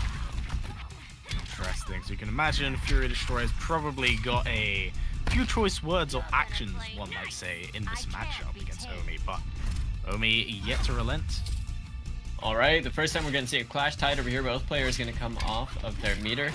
Now the air-to-air is going to be good for Fury Destroyer, trying to convert it into as much damage as they can. That meter burn roll to try and close the space, and using the interactable as well to just go straight over the hyena, but the cartwheel is going to take the life bar. Now, Fury Destroyer is got one hyena available almost on that bar like Omi does have as well. Now, Callum, what do you think we're going to be seeing? I think there's going to be a meter burn back three ready to rip at any given moment right now. Oh, I mean, as Aquaman pointed out, it's Catwoman. It's going to be the most Catwoman thing ever. I'm going to expect to see it. It's not a matter of if, but when. Ooh, quite get a full combo conversion, but stray hits, as you pointed out. Big down two. Destroyer just being a defensive brick wall, but Omi just keeps pressing, not letting up. Okay, the low is going to connect. Fury Destroyer wasn't ready for it. The down two gets a clean anti-air. The wake up down two as well gets stuff past, and the chip damage is going to be enough damage. Now Omi 2 points up on Fury Destroyer, looking to double eliminate them, but Fury, if there's ever a chance of a run back, you're gonna have to see it now. You know, it's really do or die time. And unfortunately for Fury, like it seems to be leaving a lot of damage on the table, not quite capitalizing on the full conversions he's getting. Whilst we are seeing a fair few here and there, you know, in this stage, consistency is very, very important. So hopefully he can tighten up his own execution. He can bring things back here. But right now, Omi definitely playing very, very well with this Catwoman. Fighters approaching Fortress of Solitude. Definitely ready for it. As you see, you can hear that music just kicking up even more as we're going into game 3. Back on the same stage, Fury Destroyer sticking on the Harley Quinn pick. We're gonna have to see the execution cleaned up a lot though, really from both players. But if Fury Destroyer wants a chance at making this comeback happen, his reverse sweep, he's gonna have to, they're gonna have to just really make sure that they're, you know, consistently pushing out as much damage as possible. Tighten up that game plan, make sure your damage is consistent, and really take your chances and your opportunities to pick away at a character like Catwoman. You know, she has great damage, great range, really strong tools to deal with keep away characters as well. So, gotta keep an eye out for it. But there it is. Oh no, that was unlucky. There was a hit that whiffed right there for Fury Destroyer. Omi getting advantage out of it. Fury Destroyer rolling their way out the corner over here, back to mid-screen. Omi chasing down as well, using the bar. Yeah, you gotta keep in mind what the push block uses and that meter burn roll uses. Of course, all utilize that meter, which you really want to be using against a character like Catwoman with your keep away options. Nice. Catches there, but there it is once again. Destroyer just being caught by it time and time again. I feel MK11 only players don't know this pain, do they? It's having to play the mind game between if someone's going to use the armor to steal their turn again, and then you're just getting destroyed by the armored launcher. Okay, the down two just a little bit too far out as well to make anything happen from a Fury Destroyer in a dangerous situation. The corner against Catwoman gets opened up low. Now Callum, this is looking like a really bleak one for Fury Destroyer. Really not good, and refusing to clash. Choosing to hold on to the meter, wants to work the full screen, but I'll be perfectly content with just walking Fury down. You're gonna play nice. I can't be tamed. Yeah, gonna spend both bars over here. Get back 25%. Gotta keep in mind, Fury is in a very ugly position, and Omi does have full cat scratches at the moment. And like a typical cat playing with his food. Not going in for the kill just yet, but here it is. Oh, drops the combo. Menacingly. Yep, wise push block. alleviate some of that pressure, but the down 2 trade. Gets the trade as you pointed out, and that was a swift 3-0 from Omi right there. Fortunately, Fury not quite able to get his conversions and offense going that game. So, tragically, Fury is now eliminated from the tournament, but putting up quite a good battle throughout the brackets as we actually look at them, which you can. Was there alert in chat, by the way, to take a look at the brackets? Yeah. Yes, there is. Exclamation point bracket, ladies and gentlemen, if you guys like to follow along. But ultimately, Omi, you know, I think we pretty much anticipated that Omi was going to be a very prominent force in the loser side of the bracket because of how close, really, and how well that he was playing in winner's side. Now, over here, this is the end of the road for Fury Destroyer, so commiserations in that department. But as Omi is going to advance on the other side of losers, we have Crofty, who we saw earlier on with a solid reverse flash and red hood as well, but ultimately fell to his opponent. But Crofty up against MK Javier, who we saw Black Adam from, in a very good set between Scare Tactics and himself. Which should be a really good one. We got a player who we see a lot in European top 8s, but more so from Mortal Kombat 11 versus Crofty, who we've seen in top 8s. We've seen him play the game a lot. We know him as he's one of the UK guys, and really just kind of showing that he's an all-around talented player from both of them, really. Yeah, both very, very capable. They both hold a candle to their name. What I'm interested to hear is whether or not Crofty's gonna right out the gate go for, I believe it was Red Hood. Yeah, he started with Red Hood, or right? He's gonna go, yeah. I think then he switched to Flash afterwards. So I'm interested if he's gonna see that kick off. I wonder if the Red Hood is maybe like a preference pick in terms of, he just likes the character, just had a lot of fun with the character. Might not necessarily be as comfortable back in the driver's seat of playing Red Hood, though. It's definitely looked a lot more comfortable when he was playing Flash. We were seeing things that like the standing confirms using the Speed Force, the difference, it kind of just bits of Flash tech as well that he was implementing where he could, and overall just kind of seems all around more consistent than the Red Hood. But Javier, on the other hand, we pretty much just seen Black Adam, but very, very aggressive. However, there was one big key difference, right? One key difference between the Scarecrow matchup against Black Adam and the way that Javier is playing versus Crofty if he sticks on Flash. Flash is down 2. That changes everything for how Javier was playing. So if Javier is going to approach the matchup in the same way, that is going to be something that he's going to have to keep an eye out for and definitely start respecting. So we could see some interesting plays based around just, the fact that he has a tool to be able to deal with that, because Scarecrow's down 2 is ultimately going to be a bit, tough. You got to anticipate the jump. Yeah, I'm really, really looking forward to this match between these two, and of course, that being losers finals in that sense. It's a do or die situation where you have to pull out your best character to stay in. Hey guys, real quick, you guys just saw the prize pool there at the bottom, reaching $65 already. Thank you guys so much. 2 huge massive shout outs. Well, 3 huge massive shout outs. 1, everyone that's used the promo code, thank you guys so much. That's just free money in there. We had Axis Fusion during that last match contributing $20, says we're doing the Elder Gods work. Thank you so much, Axis Fusion in chat.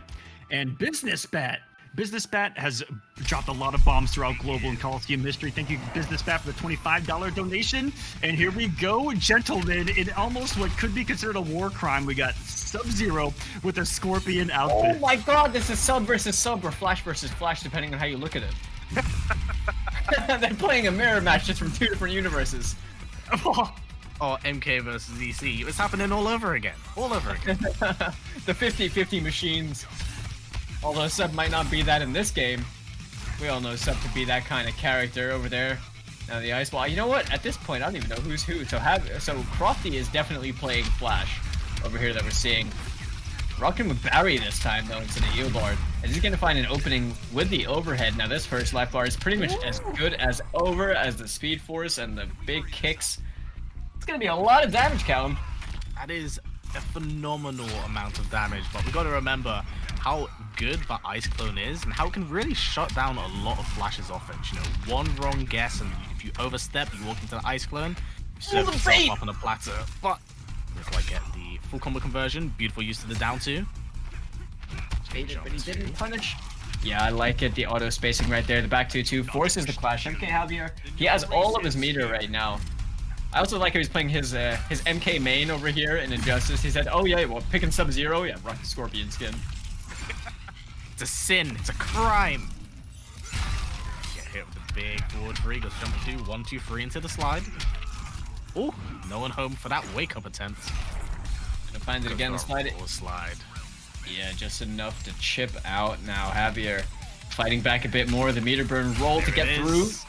Got clipped. Oh, that was really wise right there from Crofty. Didn't have the bar to extend that any further. Didn't want to use the Speed Force. Don't think he could have over there. Took a Speed Force. Oh, he's gonna get comboed in corner. 1, 2. Oh, doesn't have the meter to fully get the conversion for that. Goes for the ground pound, then a big jump. 1. You're not beating Flash in an air-to-air department, right? You're not beating Flash in the air like that. That jump 1 is instant and active as hell. Like, but that was a scrappy first game. Javier almost made a really ridiculous comeback. Yeah, again, it was just the as I mentioned with the Ice Clone, it's a very, very strong tool in this matchup because I played a fair bit of Sub-Zero in this game before, you know, the end of its official lifespan, and I was like, I seemed quite comfortable in the matchup because just that having that on the screen just shuts down many of Flash's tools and oppressive options, and you know, if you want to be really cheeky or as I would call it, a dick, you could spend an extra bar of meter and throw out 2 Ice Clones. Oh, the 4-1-2 instantly blown up. Crofty said, nope, that's a high. Wake up down 2 of his own now. Gotta be careful. T-Rex down 2 didn't quite get the full conversion that was needed, but yeah, switching over to Black Adam that we did see earlier on. T-Rex? He's like Michael Jordan in Space Jam in the final sequences with that down 2 sometimes. Inconsistent. It feels like he's got the largest arm in the world half the time. Other times it feels like he's got only a finger trying to anti-air you with. But that lightning is going to do enough damage right there. Crofty losing out that life bar to MK Javier, who has the corner pressure as well. Doesn't spend the meter, could have got a full combo conversion. He also just jumped himself into the corner versus Flash. Yeah, this is Pain Town. But just wake up down 2, okay. Okay, just go. Down 2. Not a good place to be stuck in. That drop really crosses damage. Yeah, it really cost him, Callum. It really cost him. Yeah, just Crofty refusing to go for anything. It's really burning it, and those orbs just completely killed him right there. That was a swift game from Javier. That really was. One mistake just snowballed into the entire game, and Javier took complete advantage of the situation, came out on top. Yeah, I mean, there's no other way to put it. That was just a very, very swift change, and honestly, the character pick for Javier has been very, very good. So I was surprised that we didn't actually get Black Adam right out the gate anyway.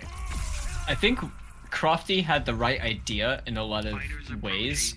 His approach or decisions weren't wrong; they were just mistimed, and there was, you know, a few like instances where he doesn't press his advantage as much as he can, like using the down back 3 like Ender with Flash, and then just, you know, respecting Black Adam. Like, I don't think there's a reason to respect Black Adam. If he had Injustice 1 Lightning Cage, fair enough, but you're Flash, right? Like, would you not be pressing on him? That is true, and one thing that has to be called out by players at the moment, I've seen people being caught by it consistently from Javier, is actually wake up down 2s. We've been seeing him go for that a lot. Yeah, just nice. Down 2 up everything. Gonna blow up that ground pound right there. Couple hits of armor. That is you see, not he used safe. the armor as well to trade with it as well, just to negate the hit effect on it. Now Crofty's cashing out in a bunch of damage right here. It's the Sonic Pound again, and crossed up this time. Oh, beautiful cancel off the down forward. Yo, Javier just threw that. Oh, he threw that into Arkham City. Yeah. Got himself the round. Yeah, much closer game than the previous round. Definitely Crofty looking a little bit more comfortable with that down 2. Slammed it out. At the bomb goes for the big back 3 and evening out the health bars a little bit at the moment, but Javier with 3 sticks of butter to work with and could use one of them right now. Oh, nice. Yes. 37%. Huge damage, but this is the Flash. You can delete your health bar in a matter of seconds. If Crofty can find the hit, you can definitely start turning things around as Javier trying to find more of an advantage. The Flash being held onto right now. The cross up and wake up down 2 again. He's gonna look for some cheeky conversions. Gonna go for the clash. 4 bars to spend here. I 100% agree with that clash as well. Not only did it deny the damage, but Crofty using that standing 3 was probably looking for a restand with the 3-2. And to confirm, no! The back 2! Too slow to punish that 15 frame. Spends the bar of meter, wants to get out the way of that incredible and ridiculous flash damage. Nice Hey, throws it from Crofty. Yeah. And the air to air. That could have been it right there, Cal. That could have been it. Okay, drop the running man again. He's got another opportunity. Spends the entire string air to air, and he's got it. We've got a 2-1 now for Crofty. These games have been quite scrambly, to be honest. They have. They've been very back and forth in the most literal sense because both players are picking away each other and like just trying to deny each other's offense. This is like neither player really wants to be held down or pinned down in any capacity. They're all very much all over the screen, kind of always in an action, you know? They're always trying to do something to some degree. And it kind of just comes down to like a lot of just, I don't know, we're seeing a lot of stray hits kind of get confirmed. A lot of, I don't really feel like we're seeing as much of, you know, kind of conventional Flash gameplay. Yeah, nothing of cohesive kind of ways these combos are threading in between each other and where these big points of damage are coming through. But right now, Javier just getting caught with everything under the sun, and great scope right there from Crofty, knowing what was coming. Stance cancel. Yeah, that 1-2 working out. Okay, gets the back 2-2 whiff punish as well. That back 2-2 forward 3 over here, a lot of chip damage, and that ground pound is gonna be the life bar. Now Crofty with basically a flawless over here, I think. Flawless. Yeah, I'll be. Oh! Now we're seeing some conventional Flash gameplay, right? Call out, catches the wake up. See, that's what he needed to do earlier. No. And now he's doing it. Are we gonna see? No. Oh okay, my God. I'm not saying anything about it, but the clash has been used. Crofty is a man possessed at the moment. He's playing really out of his mind, but yeah, definitely bringing some life back. Catch him on the cross up right there. Crofty he's attacked every single throw since the beginning of this top 8 that he's been attempted to be hit by. Yeah, playing very, very well. And Javier needs to call upon the entirety of the Shazam family who wants to bring things back at the moment, because he's got a lot of work to put in. A lot of work to put in. It's not impossible, but damn. It does, but you can see Javier trying to stuff the running man. You can, like, Crofty just using it, canceling it, baiting, building some meter as well. Almost got his speed force back, and there it is. He's got the trait to work with. Yeah, Crofty's also building up a ton of meter. Oh, he's running away! This is madness. Goes for down 1. Oh, he found the hit. Okay. That should be curtains right there. The 1-2 extensions off the launch at a corner, and Crofty going to eliminate MK Javier 3-1. Chaos. That entire sequence right there. Want to deny the utilization of the Speed Force. Dive kick. Dive kick. Dive kick. You got it. And just running away. But yeah. GG's all around. GG's indeed. Javier played very, very well. I'm quite impressed with that Black Adam, but damn, I'm so surprised how much mileage he was getting out of literally wake up down 2. Yeah, honestly, I think in that final game, Crofty actually just really decided to meaty him. At that point, I think we saw like 1 lightning cage attempt as well from Javier as a wake up option, got stuffed immediately. And you know, air tech situations against like 1-2 with Flash in the corner, you're still back in the problem, really. Like, you essentially just tried to kind of run your way at a quicksand, and it hasn't really worked out. I feel like, has every single result bar the previous set been a 3-1 today?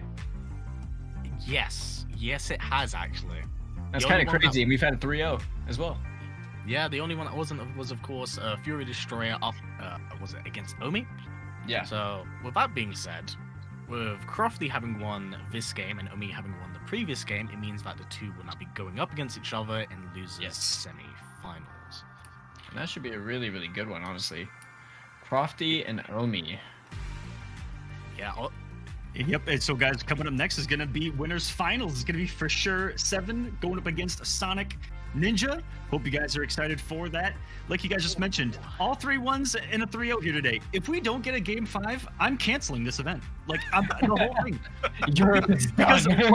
Because what's the point of running the Kolosseum if we can't press the fucking button? That's all I'm saying. Bro. That's all I'm saying. We might just have the most gas matchup. We could be seeing a game 5 over here, depending on how this plays out, man. Because for sure 7, we're not seeing the Raiden this time. We're not seeing the Cheetah. We're seeing Hellboy. What? We're seeing Hellboy. Look at that outfit. Hold on a second.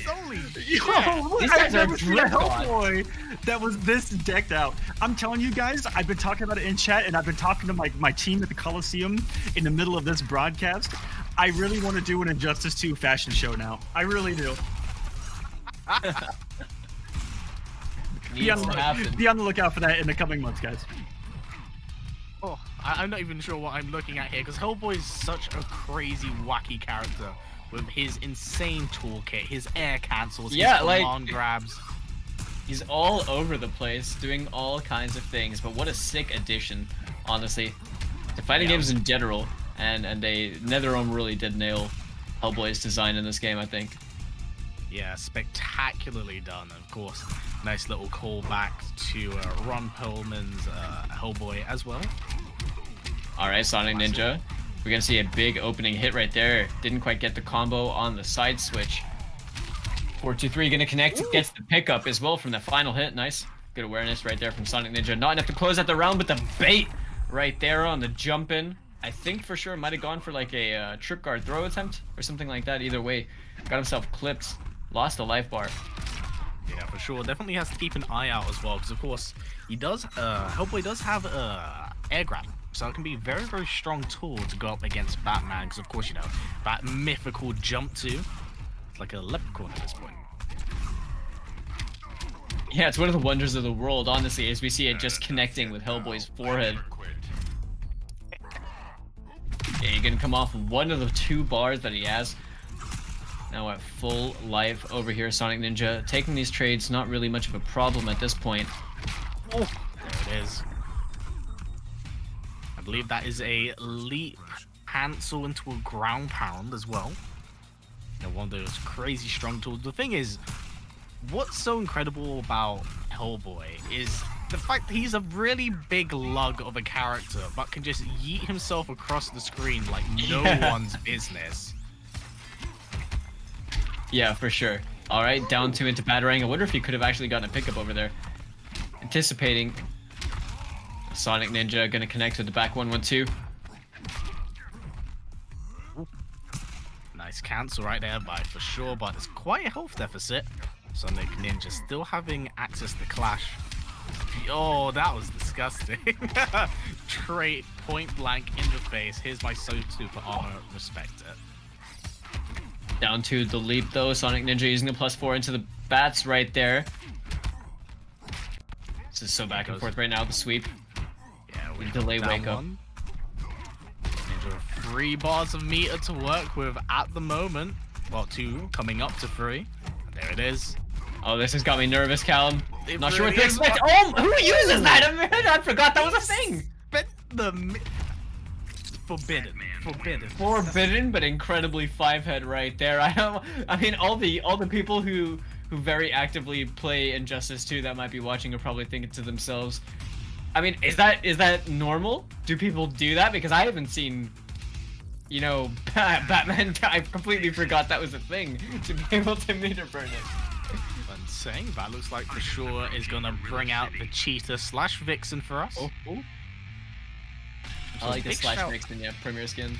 Yeah, big shout out to NRS for doing a fantastic job of doing these Premier Skins of characters like Mr. Freeze and Bizarro. Great additions. Great additions.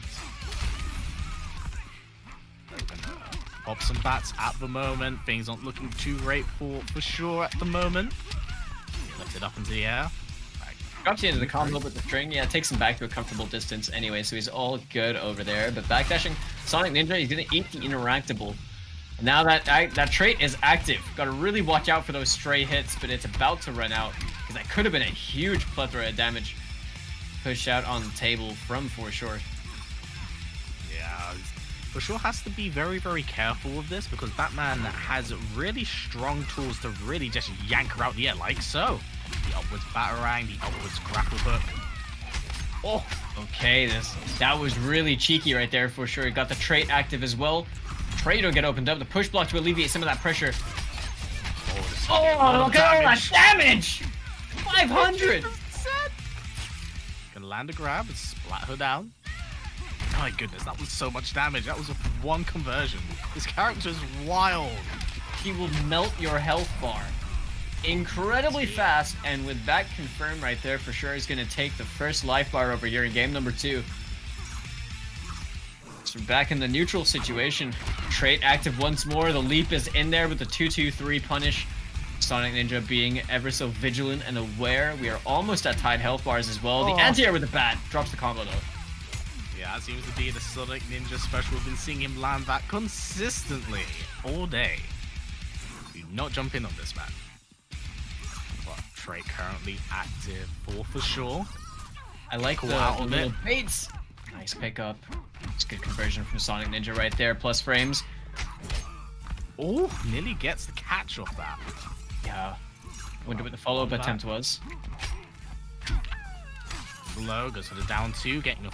Oh, just gonna go for the repositioning instead, but does not want to stay anywhere near that corner. Gonna get a full combo conversion. Can't break as well. That clash not really gonna help out. What? Guess which animal comes next. I'm way ahead. That was big race. Gonna spend all 3 bars. Oh no, none at all. None at all. Baiting. Still has the meter. Oh my goodness! That just about clipped the 4-2. Oh, Callum, I'm getting nervous, man. 4-3 push block. Oh my god! Anti-air off the interactable. Once again with the reads. Yes, yes. Plus 18, gonna hold that. Gonna go into the chip damage. That was so mid. It was so nerve-wrackingly close. My goodness. Yes, the defensive options and just the stone face of Sonic Ninja just shining through right there, and putting him 2 games up and win the side at the moment. But man, I'm not gonna lie, from watching that game, every time I see this cheetahs get like a conversion, it's like my heart just pops up into my mouth, and I'm just what's happening? What's happening? Cheetah's churning out damage like a soul bad guy, right? But yeah, at the same time, it's like Batman Batman is neutral. Yeah. Neutral property of Wayne Industries right here. Tries to go for the cheeky cross up, the delay wake up into the dash out. Good defensive awareness from For Sure. They've backed himself out the corner. The meter burn 4-3, not going to work out. The side switch combo as well. Callum. Sonic Ninja looking styling. My man's styling. He's going to have 1 bat to work with. Very neutral. Frames. I feel bad for Sure that everyone that they've tried to tick grab today has been eating the hit. Yeah, we're just a bunch of mashers in here. We're all just a bunch of mashers. Mashing scum. Back 1-1-2. Goes to the delayed wake up. Double down 1 into sweep. Beautiful conversion, but can't get anything off it. Yeah, I got the anti-air right there. Now you see all these air batarangs right now just stuffing any form of approach. Punished on the dive bomb right there. Unsafe option for sure. Taking these risks, trying to honestly just find a way in. Yeah, Sonic choosing to go for quite the lame game at the moment. Just taking his time. Wanting For Sure to just overextend. Beautiful use of the push block once again to get some combo conversion. He just had so much awareness that he didn't need to walk forwards and take it. Just knew it was going to whiff. Got the whiff punish. Got the clash now. And the meter. And now this is a favorable meter trade. Any attempt at offense from For Sure could have been met with a push block. But the meter is being spent on this damage right there. 36%. Again, Yeah. hit by the attempted tick grab. Ooh, beautiful use of it, but Sonic Ninja just playing things very patient. You know, that's the one thing we've really seen with Sonic consistently. Once he gets comfortable in the matchup, he will slow down his game plan and make you basically play the game his way. He steals the momentum and forces you to play at his pace, doesn't he? And just like that, a 3-0 victory as well over For 7, not eliminating them, knocking them into the losers bracket over here. But yeah, Sonic Ninja, very well-deserved spot over here in the grand finals in winner's side as well. But we're going to have to see how For 7 gets on with the remainder of that, if they are going to be in the losers finals. But before we can get into that, we have also got to get through Omi and Crofty down there in the losers semis. I am so excited. Now, I actually said this whilst we were off the broadcast and the break, but as weird as this might sound, I don't ever remember Injustice 2 being this hype. Like, this game is actually way more fun than I remember it in my memory, and I'm really happy to see players come out from the woodworks and pipeline who haven't, like, played this game in a long time and having a bit of a renaissance when it comes to Injustice 2, with possibly Injustice 3 around the corner. You know, to come in and chime on that, yesterday I kind of had the same thoughts of, like, man, this game is a lot more, it's a lot quicker than I remember. The matches are going by fast, the rounds are going by fast, everyone's pumping out massive amounts of damage, and I think that, you know, it makes me reflect back a couple of more years when Injustice 2 had just come out. And as we're playing Injustice 2, we thought that Mortal Kombat X was cocaine and Injustice 2 was molasses. Injustice 2, or sorry, Mortal Kombat 11 comes out, and now looking at them side by side, it's like, man, this game looks like you're snorting cocaine and going crazy. And MK11 is a slow machine. Will the next game make MK11 look fast? Is that like probably? There's a little bit of a pattern here that I'm seeing, but you're right. Looking back on Injustice 2, even for me, it's so much crazier than I remember. It's so much more high octane than I remember. Yeah, I think Injustice 2 gets a really bad rap because very early on, of course, we all remember and have nightmares of pre-patch Deadshot, as well as characters like Starfire by the end of the game's lifespan with Dr. Fate, who had really strong projectile games. But I think if we get past, like, the projectile-heavy game, like, there's a lot of really fun characters with crazy in-depth combos as we have seen with Hellboy. Well, I think that was it, right? Is that because, obviously, with high-level players, everyone that was underneath like a certain level of play found it really difficult to overcome a lot of the characters with zoning options in this game, and there were a lot of them, right? So competitively speaking, people were playing characters that they really just got the most mileage with, characters that were very effective at doing that, and played this huge stage size very well and in their favor. But I think as time went on, we kind of saw, you know, things happen, patches happen, people kind of playing different characters that reflect them a bit better. You don't need a zoning character to do well in Injustice 2. It's just like, it was very, very prominent early on. And yeah, I mean, we're just kind of seeing a wide array of different things, a mixed bag. You know, there's also people like shout out to Swamp King as well, just like putting Swampy on the map. I love that character so much, honestly. Hey, I'm really excited for this one. This could be a Mortal Kombat X showdown. They both have rocked Sub-Zero and Raiden at one point in this top 8, respectively. So that's got me really excited. I'm looking at the players right now. We've got them, and it's going to be Omi. It's going to be Crofty. What's the matchup going to be? Are we getting the Mortal Kombat showdown in Injustice? Or are we going to get a little bit I of think surprise? that would be if Omi can win this one, right? Because it was For Sure that was playing Raiden. And then we've got Crofty is actually going to rock the Red Hood this time. He's going to be sticking with the Flash. It was For Sure that was rocking the Raiden. My bad. I got prematurely mixed right there, which is the story of my competitive career. We've also I'm going to go back into hiding. You guys take it away. Cold inside. Appreciate you, Aquaman. Be the authority on that. With discipline, you could be a Lin Kuei. Begin. Bro, Lin Kuei, Jason Todd would be sick. If we talk about Lin Kuei, Red Hood, that would be God tier. No, that's dope. Omi starting off strong, 429 damage, and the corner positioning with the Ice Clone right here. Yeah, interesting decision.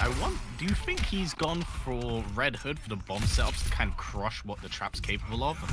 I think so. I mean, your trait pretty much instantly gets rid of that, right? Like, there isn't much to worry about.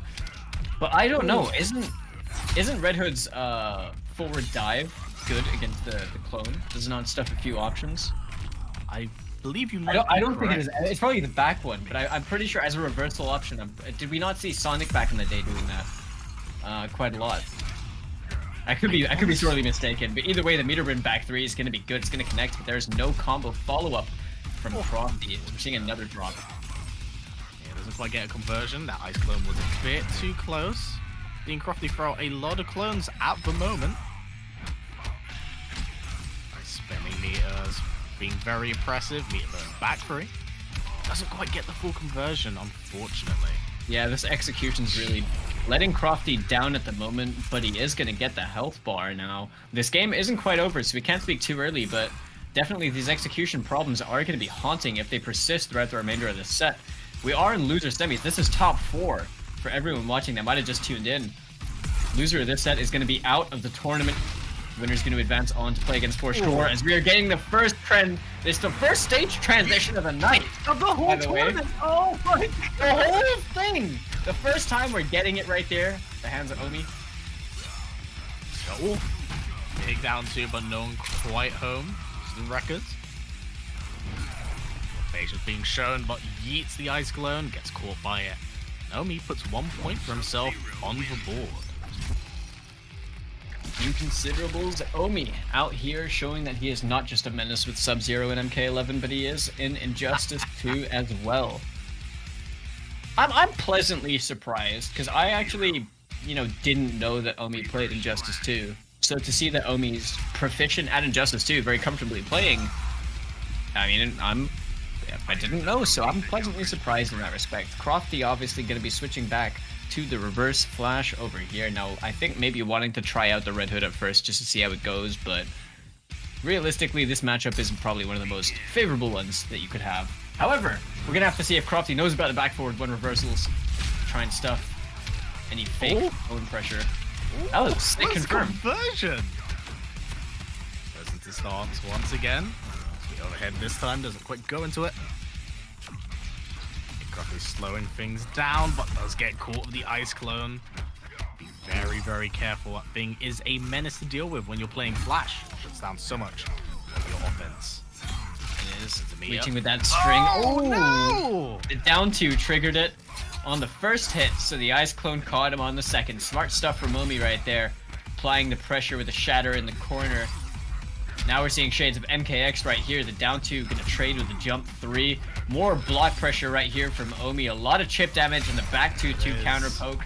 You cannot take your turn back with that, mister.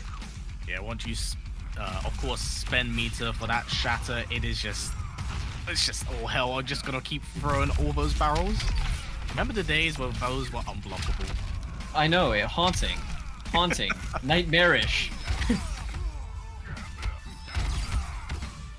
To work with fast range, goes for the push block, but gets down 2. I think that was a down 2 trade into clone, but yeah, this clone again, as I pointed out earlier on, is just getting so much mileage out of it.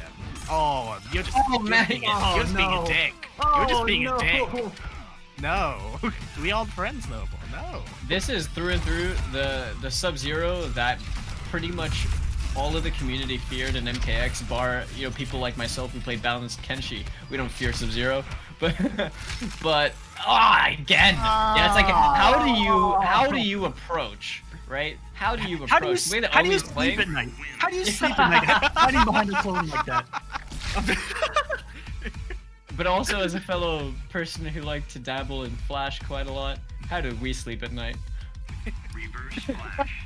Hands constantly shaking, tapping into the speed. Yeah, literally, like. Fighters approaching Fortress of Solitude. I am literally shaking right now.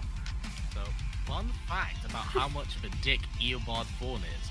Apparently, he got so jealous of this one dude, of the girl he liked, that he erased him from existence. Yo, that whip punish was sick though to start things off. That was intentional. I know that was intentional, but Omi was ready for it. The side to side doesn't matter when you could just hold down. It's cheeky though. Blown up by the clone once more. Go for the full screen conversion. Spends the meter, gets out the way of getting a big back for him. I'm saying that. It's one of his own. Goes for the reset. My man. Omi blocked that? Yeah, my man's a god. Definitely guessing right over there. The down 2 whiff, and Crofty now got himself in the corner. If he's able to switch sides on Omi, this could be a very different dynamic in how this game's played, but Omi with all the pressure. Yeah, beautiful blocks, but there's only so long you can do that against Sub-Zero when there's a grab, there's an ice clone, there's a forward three. Again, there's another one. All right. Out the corner. Yeah, finally out of there. Okay, he's got the hit. Doesn't have the meter to make anything happen from it, though. Omi once more. Clone just immediately shuts down Crofty's game plan. Really has to put in so much work to get the game going, but he's able to steal, well, nearly steal a life bar. Oh! He's not quite gone just yet. Yeah, no, I like that. Very good patience right there from Crofty as well. That almost was enough, but really, it came down to like one opening was just around in what was a very dominant first life bar over there from Omi, who now finds himself on the back foot as Crofty is cashing out and all of this damage right here. Look at those numbers soar up. 535, trying to go for the ground pound setup once more with the cross up. Oh no. Hasn't quite worked out as much though. I think he should really just enforce the raw 50-50s and the staggers at this point. Yeah, but in between that round, the clone has come back, a menace to society. Oh! MK itself. No punish. The clone shot things down. Down to it. What is this conversion I'm seeing? I really like this. Cheeky man. Speed Force with you. I fear no sorcery. I feel like there was a reset coming up. You know, like there was gonna be a reset into clone pressure. Maybe Crofty felt this was the time to just clash. Nice bait! Oh! That was a whiffed standing too, right? I think he tried to running man again.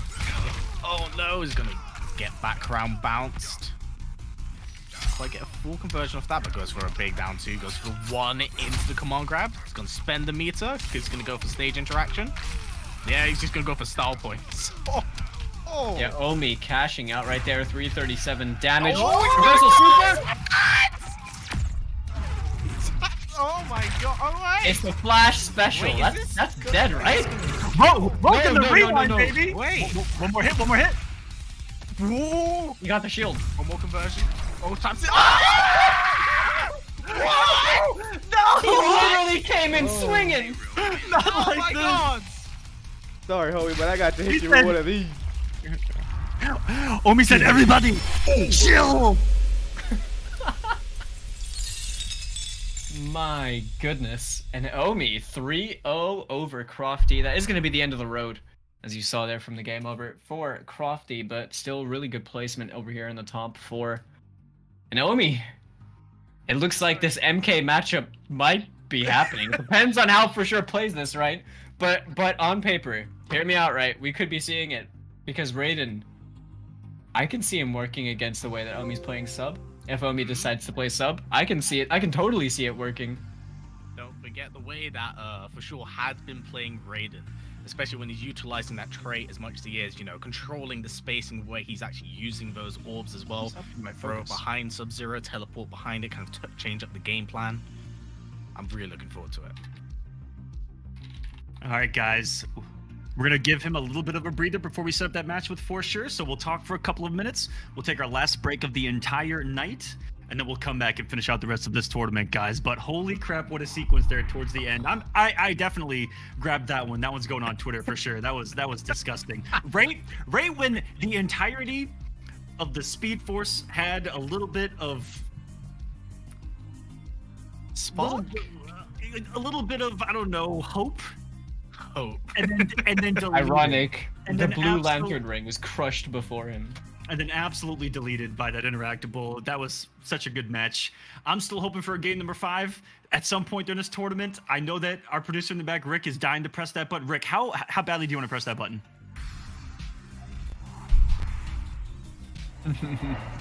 He's gonna press it anyway. Fuck it. He's gonna do it anyway. Wii Esports. Oh, there we go.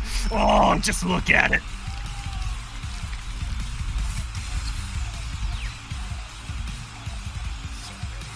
Oh, sick.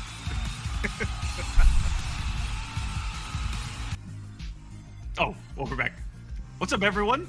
I hope we get one. It's going to be a good one coming up, and this is what you guys said could be that Mortal Kombat matchup here in Injustice in this Losers Finals. But before we get into it, guys, we're going to take one last break. We'll be back with Losers Finals. Don't go anywhere. More action on the way here on the Kolosseum.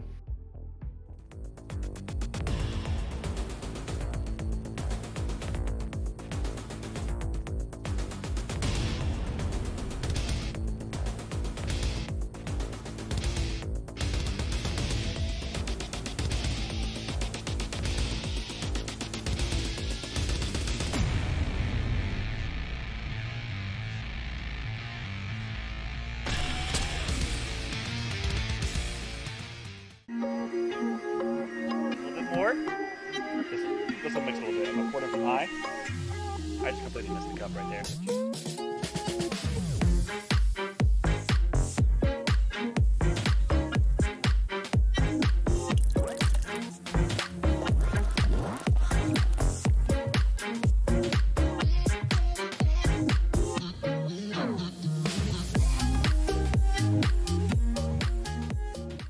Well, Aquaman's marinating this intro. He wants to come in with the heat, dude. I don't blame him.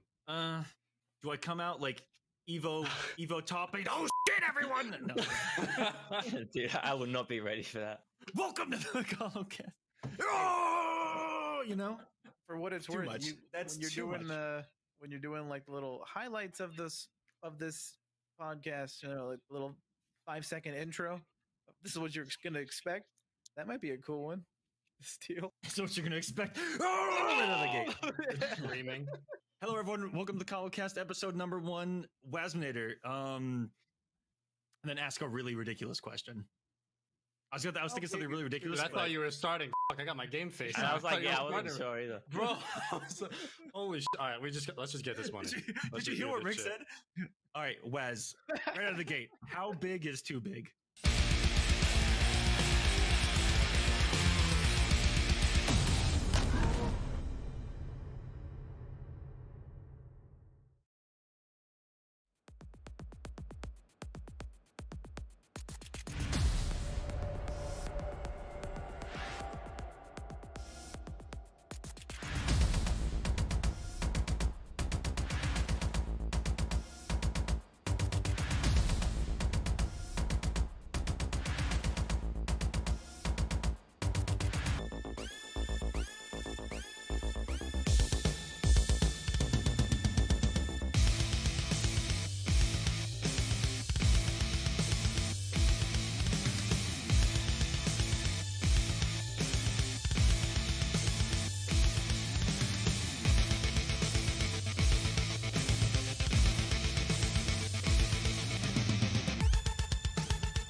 Kolosseum Rewind is presented by Hitbox. Take control at hitboxarcade.com/rewind. And by Kolosseum.gg. Find events, merchandise, membership, advertising, and more.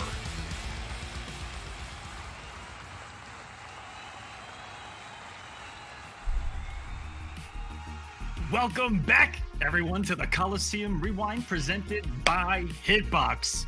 We are very deep in this bracket. I'm not even going to waste your guys' time. We're going to get right into it.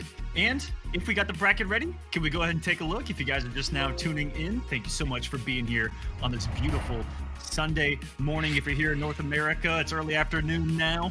Over there in Europe, it's getting late in the evening for you guys. Thank you so much for hanging out with us as well. We are in top 3. It's for sure 7 going up against Omi here in losers finals. Sonic Ninja, the Gogeta of the NRS community, combining 2 of the most broken names in our history, and he didn't even know it. That's the beautiful part. He unknowingly ascended to this fusion of legends, sitting in winners finals, almost like a prodigy before our eyes.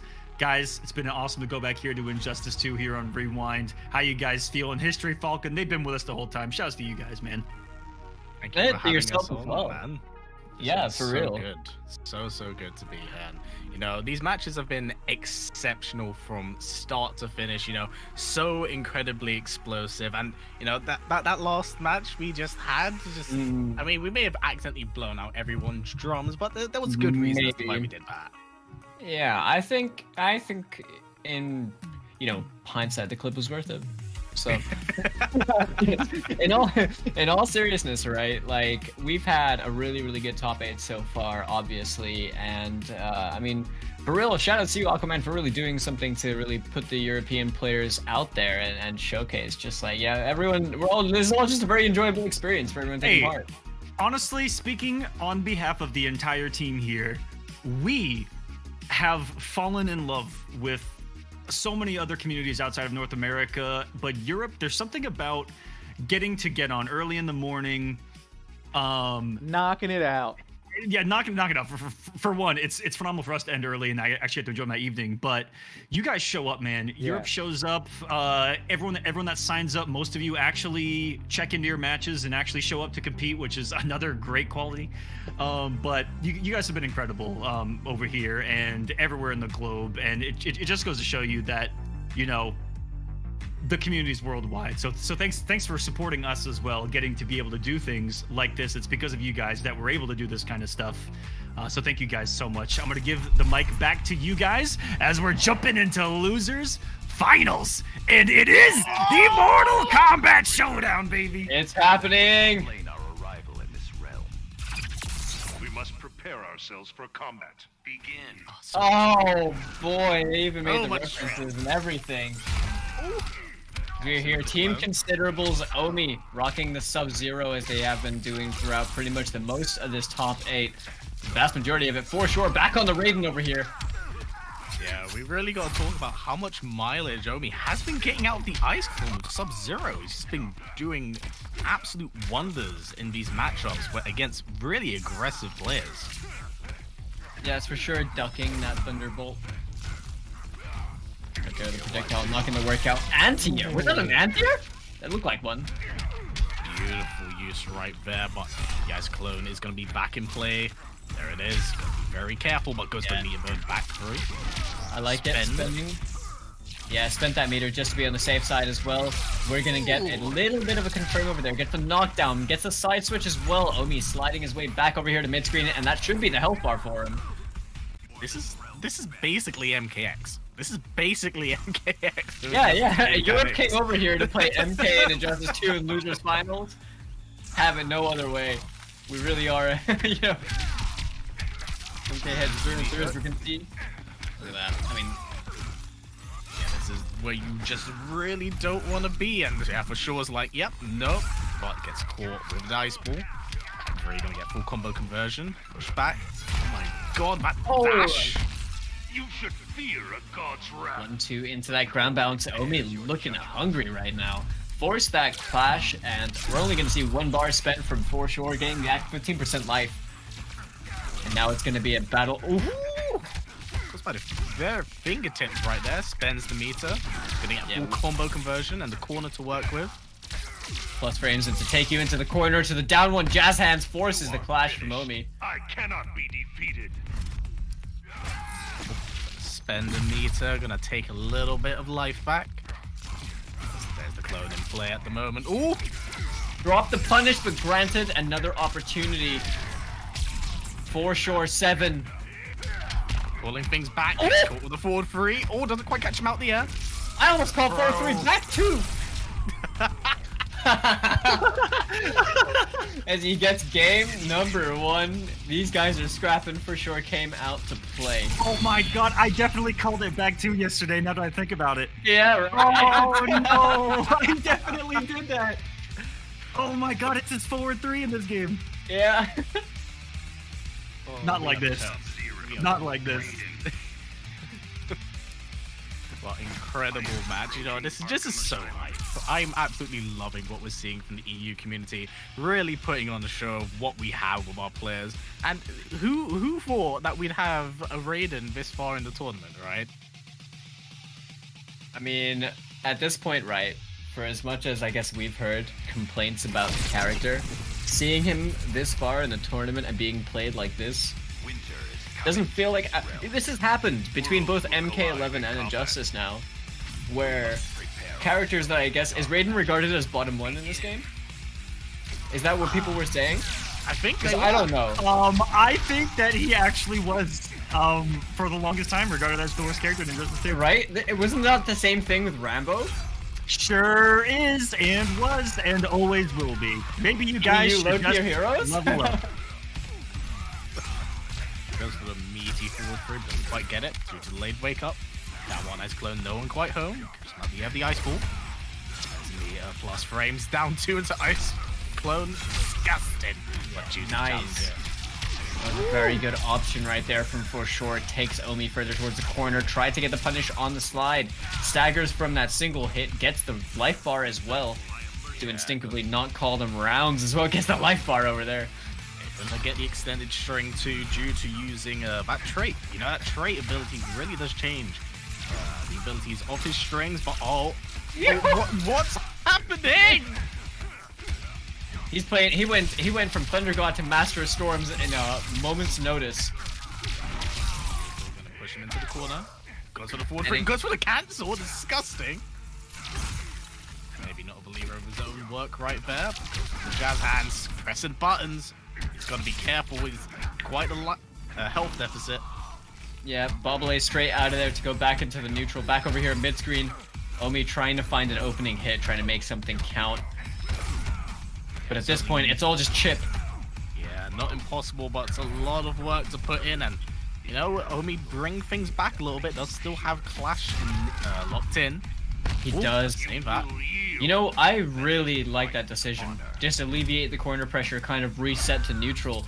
Omi, both of them clashing over there as well. The tie on the clash. Omi forced to use his, just as I mentioned it, on a teleport against the ice ball. And now we are in a very precarious situation, Callum. Because, for sure, doesn't need to worry about the clash. Oh, I think that may have been an attempt to grab him into it, but sure, just one step ahead right there, taking Omi out the air, landing another game for himself on the board. Choose a side. It's a 2-0 right now. Omi's gonna have to make something happen. I mean, honestly, it looks like Sub doesn't have as comfortable a time against a character with a teleport like this, and with options like this. It just seems awkward, you know? I can't exactly say that it's bad, but it seems awkward.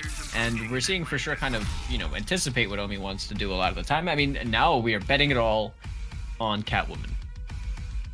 Yes, you know, Catwoman, a very, very strong character in this game through and through. I am excited to see what Omi is able to pull out of his hat here, but as you pointed out, it seemed like For Sure was very comfortable in that matchup, and when you have a character that has a flying Superman, kind of shuts down that corner game that Sub-Zero has been thriving on.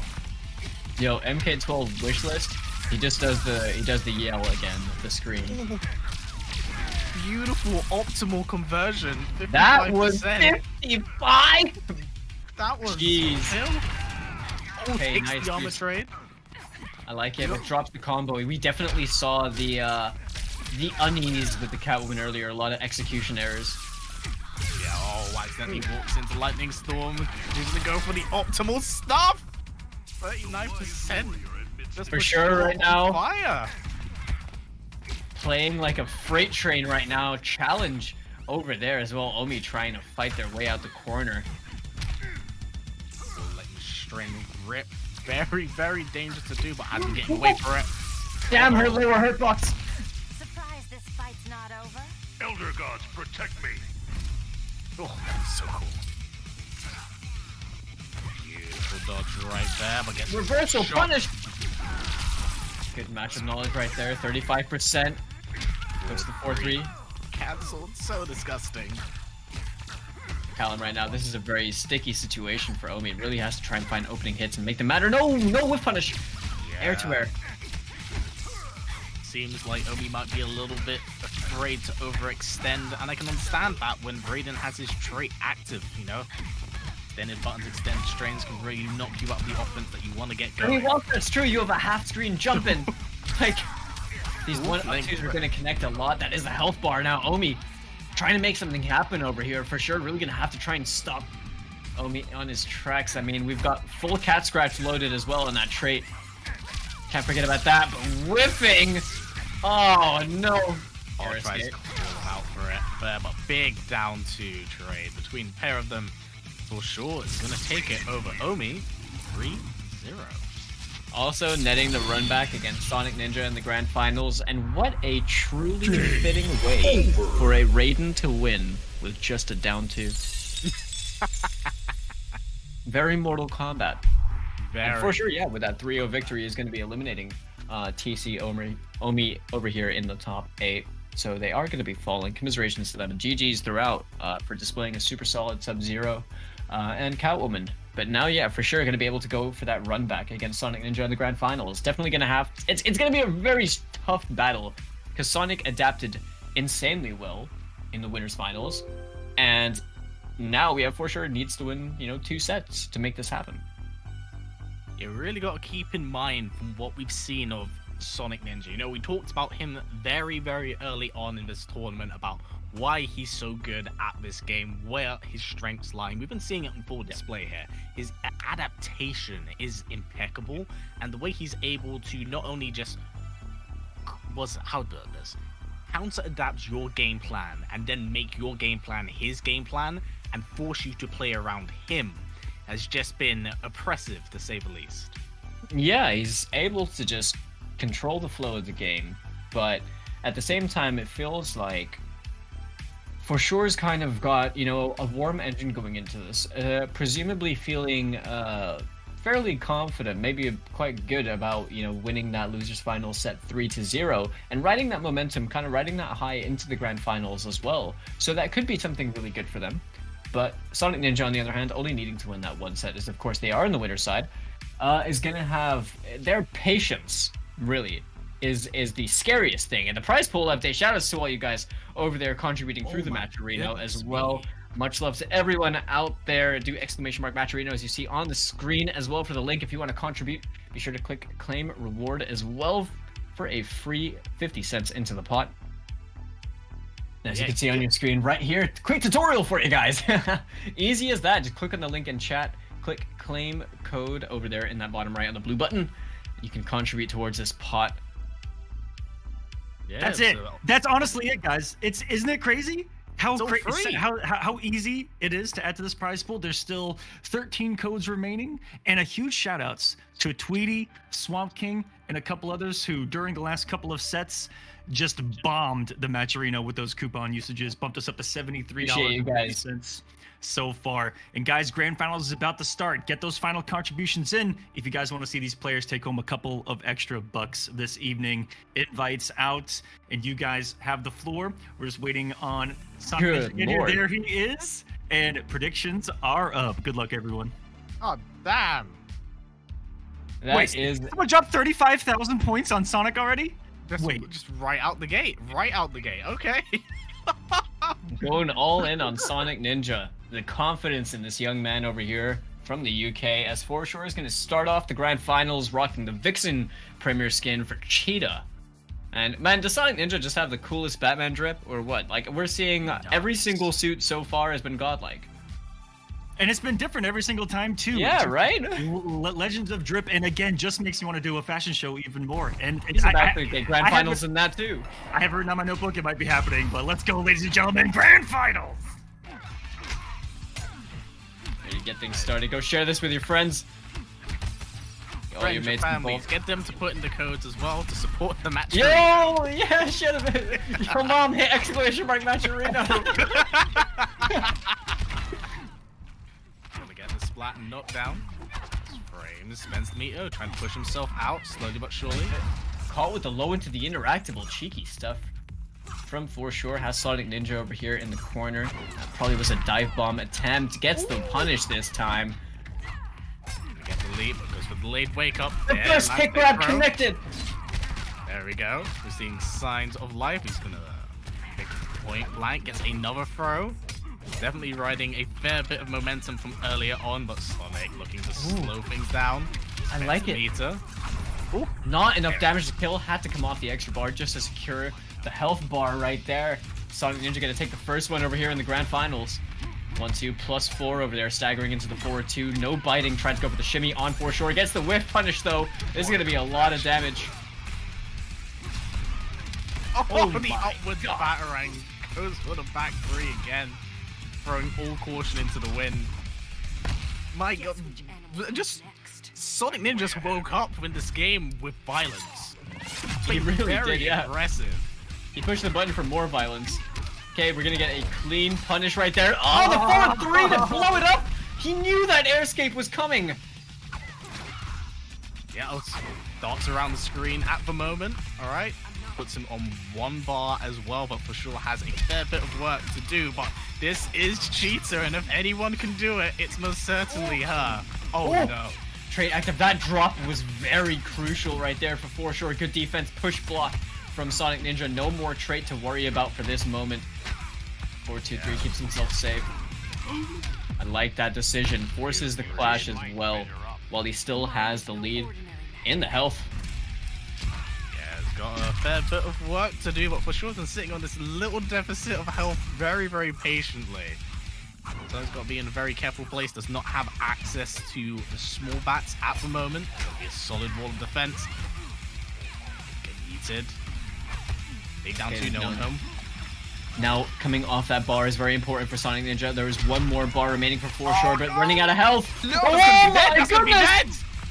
They didn't drop it this time. Foreshore swinging as soon as we started. Takes the first game over here in grand finals.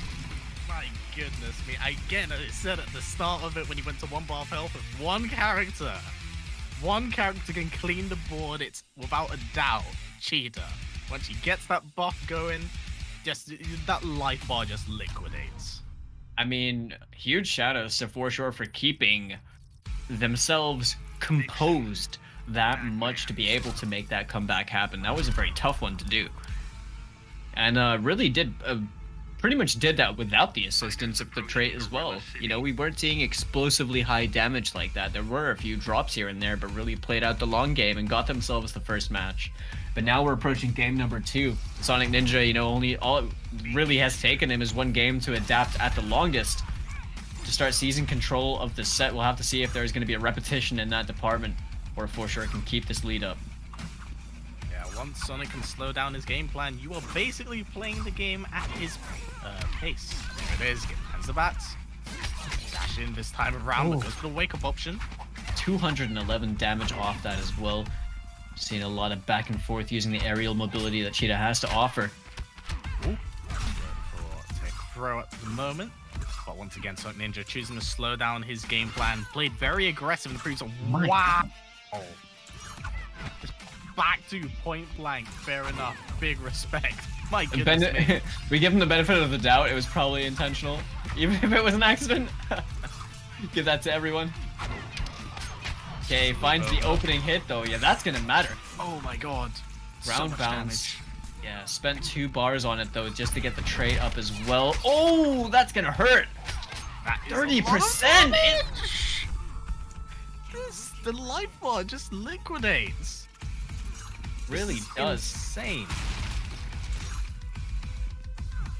Playing to Cheetah's strengths is for sure a nice conversion though. Doesn't drop this combo. Down 2 extension into the grapple. Now are we gonna see it? Gets Beautiful blocked. blocks. For sure is ready for that one. But speaking of ready, Sonic Ninja with the anti-air batarang pulled the trigger on the meter burn nice and early as well. Tried to get a pickup as well from that. Just a little bit too far out. Once again, blowing up the approach. Oh, that for sure is trying to make.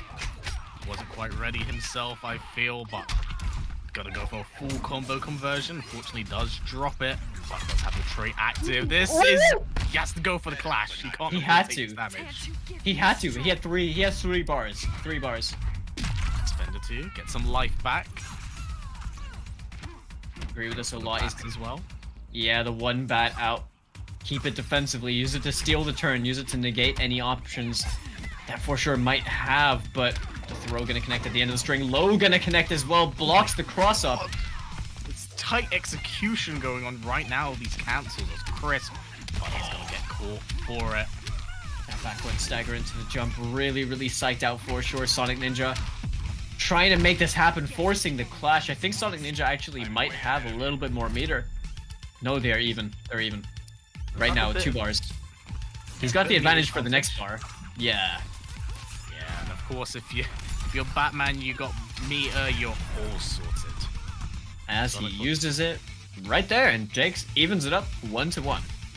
Yeah, played that really, really well right there, but we have a very, very strong set between both of these players. So incredibly back and forth, and it's becoming a nail biter for sure. Fighters approaching Arkham Asylum.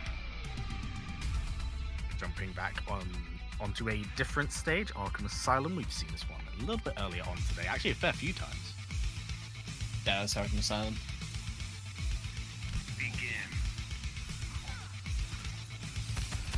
But for the trio of bats, gonna just jump point blank, back 1-1. Trash. Plus 4-3, 2-2. Let's go the overhead again. Yeah, Sonic's playing fairly aggressive since the previous game. You know, we've been talking about how he slows down his game plan, how that's effectively how he likes to play, but right now we're seeing a bit of a combo exhibitionist popping up from Sonic. I think the idea might be just to deny the possibility of, you know, allowing For Sure to play their game. As you can see, anticipating the approach right there, spending the bar to get the life bar right there. And I honestly think it might just be a matter of, you know, play the aggression to deny them the aggression, to deny them the opportunity to kind of run out over there. Because a simple opening is going to hurt so much! Like God. Right there! Oh my, red. Oh my God, that was disgusting. Oh, there's another one. And yeah, just like that. That's why I think we're seeing aggression from Sonic Ninja as well, you know, just trying to deny that possibility. Beautiful stuff from both of these players. Okay, the bat gonna connect. Sonic wasn't ready for it. The 4-2-3 gets blocked. That Warmonger's full conversion has the corner to work with. Gonna splat him down, deny the clash. Ooh. Yep, blocks the low this time. No pickup from there. The DP is gonna connect. 1-1-2 damage. Plus 19 into the bats. Now over here, this is, I want to say we're playing neutral, but squashed down straight away. Oh, what a call out. Yeah, goes for a cancel off the meter burn forward 3, but down 2. Just a lot of delayed wake ups. Sonic Ninja playing this very smart. It. This is a very ugly situation. Goes for the clash. Had to clash over there. Very dangerous predicament. He's gonna get 15% life back over here now, Cal. Now this is the scary part. This is gonna be a matter of reads. There's still clash available for sure as well. Oh, got opened up in the corner. Had to use it. Comes next. I'm way ahead of you. No, No, can take even clash across the bar. This is Batman. But Cheetah has access. Oh, goes for the 2-3. If he had the trait active, spends the ball. Gets. Oh, he jumped it! Goes for the Oki. This is anyone's game at the moment. Just one decision. Back 1-1. Goes for the meat. Oh, goes for the Batarang. Closes it out. That was very anticlimactic. It's just a Batarang. God. Oh. That was a very nerve-wracking situation because he dropped from the jump 3 as well, and Sonic Ninja now only needs one more game to take this grand finals, but for sure, the adaptations we're seeing and the way that they're playing Cheetah right now, it's looking a lot closer than it was in the winners finals. And that is for sure. Really is. Sorry, I'm out of breath here because I can't breathe as I'm watching these two play against each other because it's nail-bitingly close on every occasion. Sonic manages to land 3 combos and like execute things doing this because I perfectly, can. We're doing it just because we fucking can, guys. Before we don't have the opportunity, we are at least going to set that freaking bracket on fire, baby. Or they're overly on fire. Let's go. So we love to see. Oh, again, Sonic Ninja. I see he's on the aggressive. He doesn't even want For Sure to play his game right now. He just wants to it's in the shader. It's red. He's angry. You can see it in the shader. This is the same light my parents died in. Zack Schneider's. Damn. Or just constant leaps.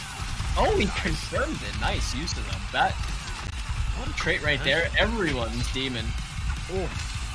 Frames off that. Oh, it's a good full combo conversion. Full screen. Goes for the back 3. Spend it. Goes for the trait setup. Imagine if he had the trait active over there, push block, just to get rid of some of that threat. Right there, Sonic Ninja using the 2-2-3 on block guard, opened up over there, not much damage though, bounce cancel. Not gonna work out, spent 2 bars on it, really expensive.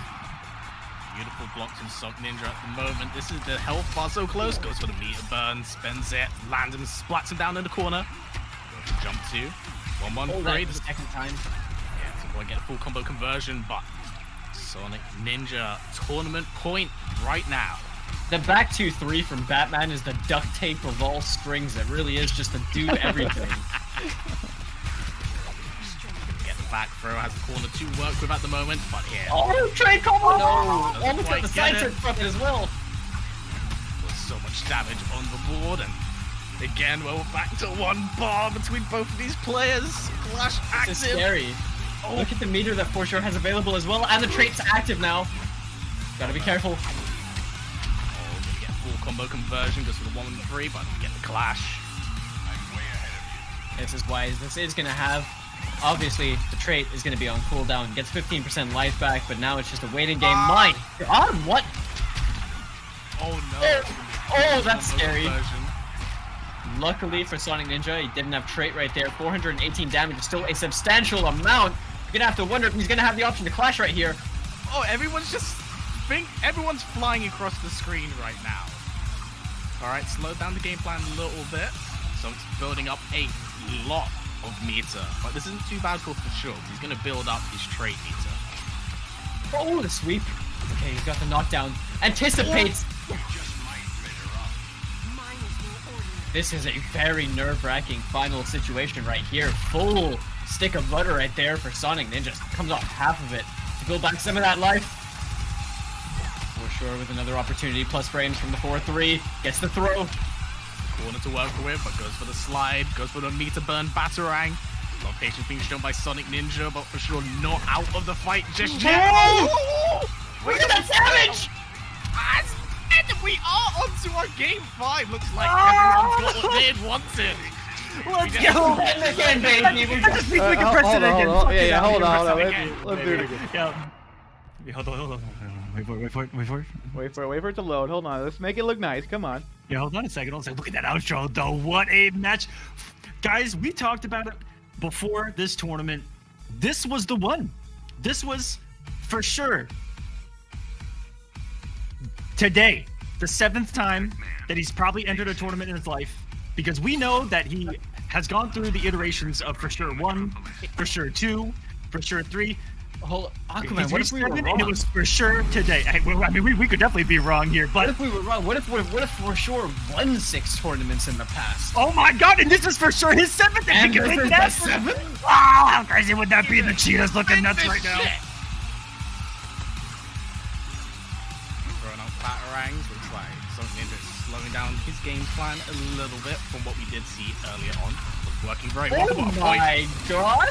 What a way to start things. Oh, 574 damage into the throw meaty right there. Sonic Ninja, though, don't count him out. He's going to get a big extension from that forward 2 punish.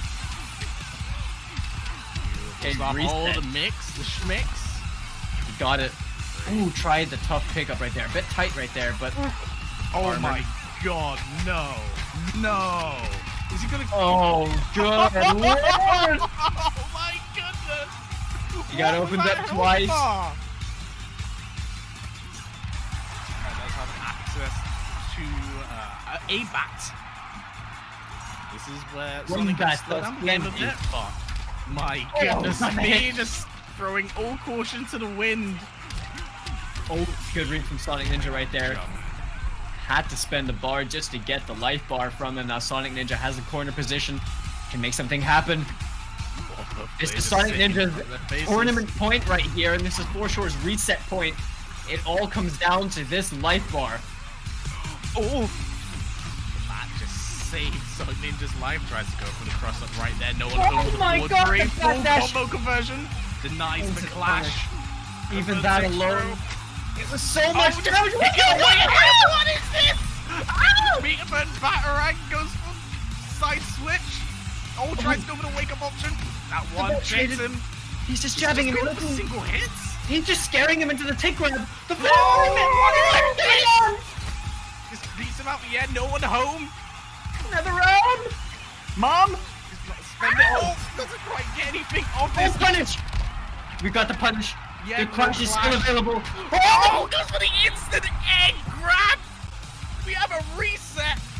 We have a reset over here. The Kolosseum Rewind for Injustice 2 Europe has just taken this shit to the next level. As we're going back to 0-0 between both these guys. They're now in the loser's bracket. We got a real set in our hands. It sounded like Callum was having trouble breathing back there. Are you okay, buddy? Oh, like I'm gonna have a stroke. Okay. Oh my goodness, this has been incredible, gentlemen. Oh. Bracket reset for sure. Riding a lot of momentum, of course. This is actually a run back match from the winner's side, of course. Well, the bracket now reset. This is back on the table for anyone to win, and oh my god, bro, what is with this crazy nonsense we're seeing with characters that we wouldn't normally see? Raiden, Cheetah. 67% of the chat still in favor of Sonic Ninja right now, with 33% of you now the new hope on Foreshore 7 after that reset. Strong performance right now, but we are in set number 2. Oh my goodness me. For the back final bout of today as well for Injustice 2 in Europe, but back gonna connect. No conversion off it. You can see Sonic Ninja trying to approach more of the lane game, which I do think is the right approach against Cheetah. You know, just be annoying. As annoying as possible to deny her the possibility of getting in there and hurting Yellow. So just much like that. damage. It really is 30% on that. Sonic's getting so much mileage as well, actually going for these delayed wake-ups, just wanting to run down the clock on that damage buff that Cheetah does get, but right now for sure playing really, really well and out of his mind and shutting down Sonic, but saying that does have the corner to work with, so he's going to go for plus 18. Yeah, I mean, for sure, had the opportunity to try and make something happen using the back 1-1-3. Not very often you get to see that. God. Well, that drop just cost him the health bars. For sure lives to fight another day. Guys, I'm getting nervous as hell, honestly. I'm so anxious right now and just goes for a low grab, full combo conversion. Oh my god. Damage. Now this hurts. This hurts for Sonic Ninja. But look how much life he has left. Oh! Instant air. That's That's instantly 29%. That's unblockable. Hey, got the life bar. Still has a chance, but at this point, I don't really think you're gonna get an opportunity to use the clash. Finds an opening hit, has the combo in the corner. Oh, the air escape! Wake up slide. Risky stuff with the air battering. I'm losing my mind right now, is for sure. I'm starting to think we might have been wrong. Aquaman. I think maybe they won 6 tournaments in the past, man. Oh my goodness! I mean, what a night and day difference from the winners finals, right? Actually able to get some of this offense established. Once that trait is activated, I mean, bruh, don't get hit ever. Don't ever in your life get hit at that point. Oh wow, officially winning this tournament right now is for sure 7. Fighters approaching the Bat Cave. Ladies and gentlemen, if you like what you see, donate to the Match Arena. Get these players paid. This is awesome. Yo, the price pool update, just as you mentioned it as well. Ooh, $75. Please keep donating, guys. These players are putting in just a breathtaking show. So please do show your appreciation by giving them some of your own love. Alright, interactable usage stuffed once more. You can see for sure so on the ball with looking out for them. Yeah, again, that backdash has been the bane of his existence.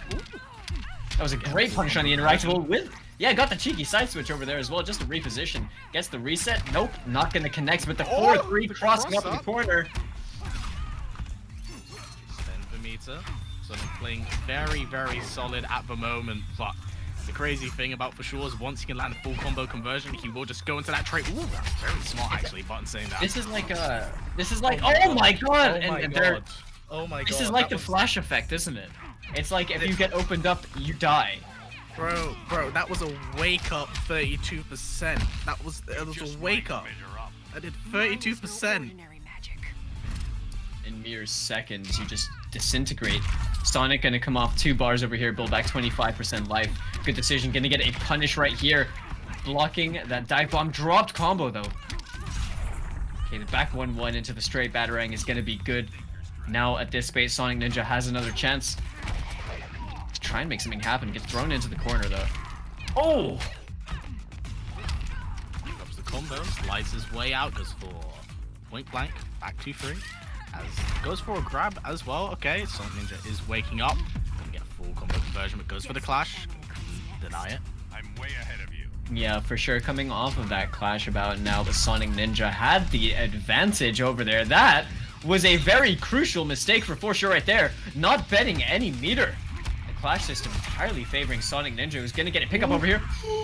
The bat just to keep him locked down. Yeah, don't forget that buff is gonna be active. You're gonna see it here. No, goes for jump free, double jump free, pushes way out, back 3-2. Back 2-3, sorry. I'm getting flabbergasted. At this point, our brains are just scrambled. Yeah, like games. We got 1-1 post reset. Yeah, that clash, that really hurt for sure. Not making a pun, just referencing the player. Just that actually did hurt. Like 25%. I was so kind of shocked at the fact that we didn't see any meters spent over there. But we all know that like in that situation, had for sure found the opening hit, it pretty much would have been curtains anyway for Sonic Ninja because of the damage. Oh, definitely. Not gonna work out. To be fair, for sure has been landing that a fair few times, so definitely no reason to not give it a go. But oh, the disgusting Batman Tekken dude does bad. Point blank down 2 into back 2-3. Yeah, this is a very strong start right here for Sonic Ninja, but I hope I haven't. I don't. Why do I go? Ah! 679 damage. And like that, the health bars have been evened out in just just 2 sequences. 1 sequence on the grab. Sorry. Oh, so much is happening. Why did I mention anything? This has been a completely different dynamic over here. Now for sure has the lead. Even still.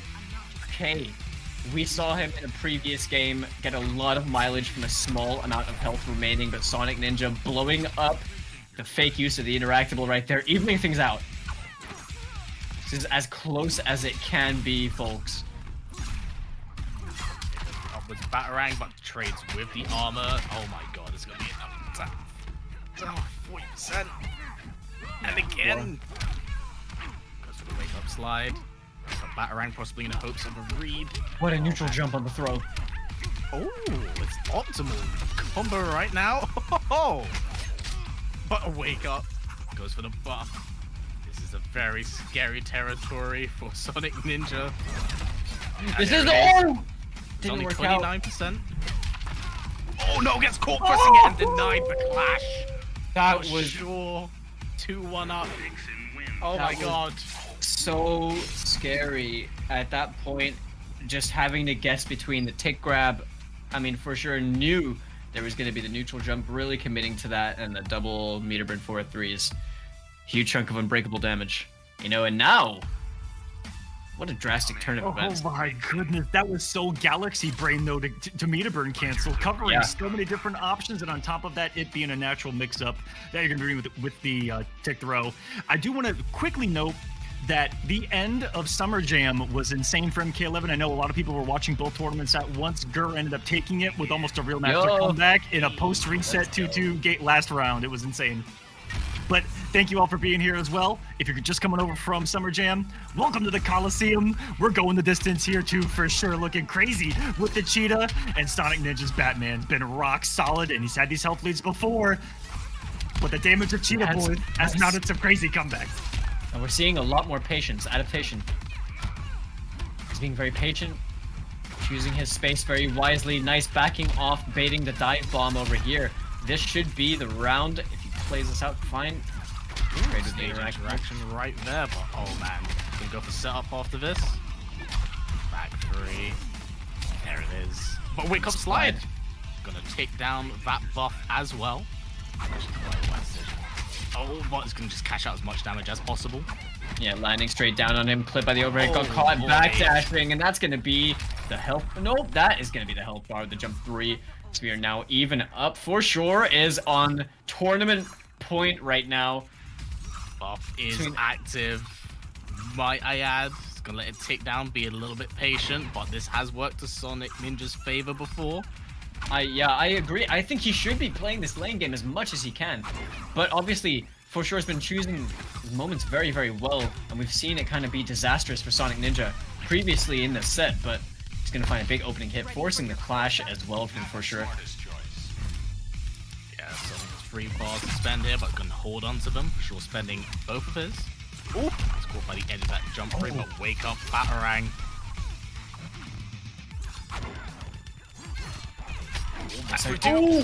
Full combo conversion, gonna go for the buff. Oh my god, this is so nerve-wracking. What's happening? This is, but Sonic Ninja finds the hit. Tried to get called out with the air escape against the grapple. You can tell that For Sure was looking for the punish once more. It gets up, Batarang, drop combo though. That's a free punish. Yeah, that buff is coming back. Sonic Ninja wants to tidy things up as soon as possible. Does still have access to Clash as well. In a worst case scenario sort of issue. Active. Yeah, playing it very slow. Yeah, For Sure has to be the person that comes in here. Uh-oh, spend one bar of meter, doesn't You have to move it now while he has no bats. At this point, and Sonic Ninja, I mean, yeah, playing it incredibly smart. Just be as lame as you need to in that situation. Just, we are now back, the third time we've been at a game 5. No! Ladies and gentlemen, this is sensational. It's sensational. Oh my goodness me. Back to another game 5. We ready for this shit, chat? I am so ready. EU players know how to put on a show. I'll give him that. I'll fucking give him that. Oh, beautiful catch. Yeah. Back 3. Doesn't go for the trait buff. Back 2 3s. Brings out 3 bats. Beautiful blocks. Shout out to the music as well. Got me feeling like I'm playing Doom Eternal.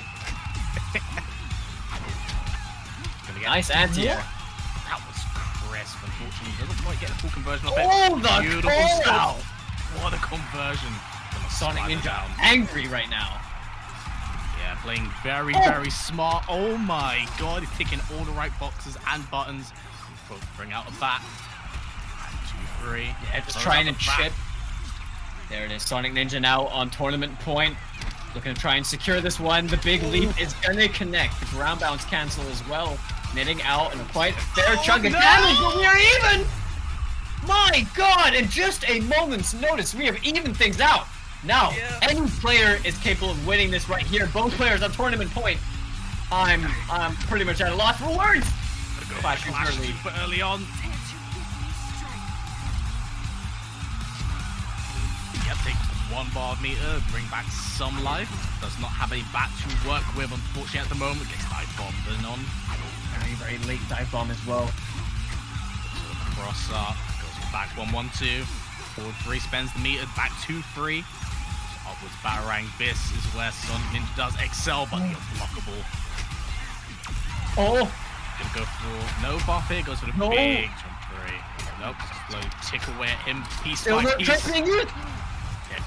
25% plus frames. Use the interactable. It connected. Oh, this is a very scary situation. Goes for the leap, goes for the instant, and that's 30%. That's almost dead. And goes for the down 1. And for sure, it's your Kolosseum EU champion. Resetting the bracket and defeating Sonic Ninja. My goodness me. What a set that was.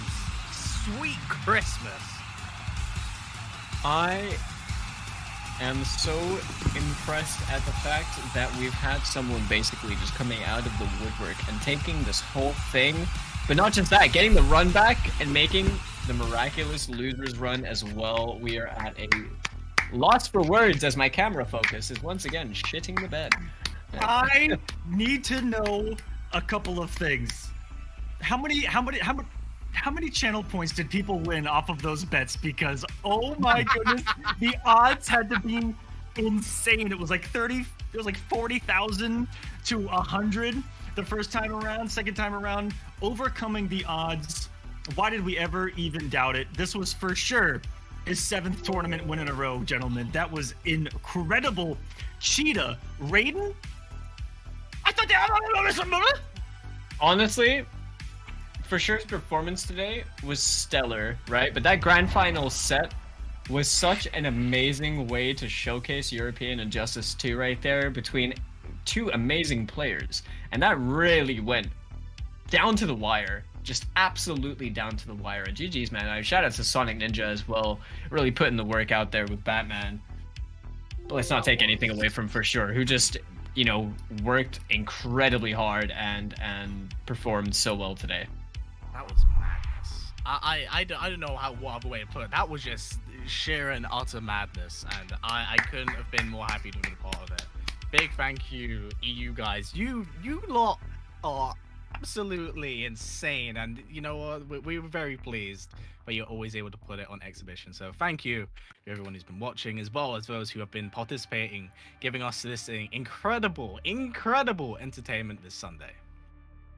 Yeah, seriously, shout out to everyone that was over here in the chat, and everyone that took part in the tournament, everyone that contributed to the Matcherino, that posted tweets out there, that hosted the channel, that shared it, everyone that was involved in any capacity over here with the Kolosseum Rewind has been truly appreciated. And as you can see at the bottom, the Matcherino, $75 in that prize pool, ! Matcherino. We'll pull up the link for you if you do want to add some free money to the pot. Just hit claim code with the little blue button.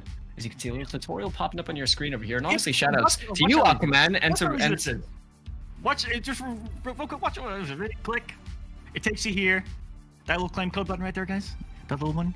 Click that, and then bam, you can add some money to the prize pool. And if you like what you see, if you got a couple extra bucks, it'll add up in that Matcherino. Go ahead and donate if you like what you see. A lot of it going to our champion here tonight. Sensational For Sure 7. Falcon, thank you so much. I know you were just saying some really kind words to the production team. I'm assuming here behind the Coliseum. Yes. The best in the business, baby. Everyone here behind the Kolosseum. Hey, fucking man. Absolute goats. Thank you guys so much. Rickety Row in the back, our producer here tonight. We got QR Gaming that does all of the live assets here and a lot of everything else behind the Kolosseum. It's what makes us look so good. We got help in the chat as well from Valiant, who's running predictions, as well as did the music that you heard behind the games here tonight. Flashy rocking the YouTube and social media for us as well. Thank you to everyone. On top of a unholy amount of artwork from different artists within the community and musicians. It's just a melting pot of NRS talent here on the Kolosseum. So thank you to everyone that is involved. And that was Injustice 2 for EU, and it was not the ending I expected. It was domination for 99% of the day.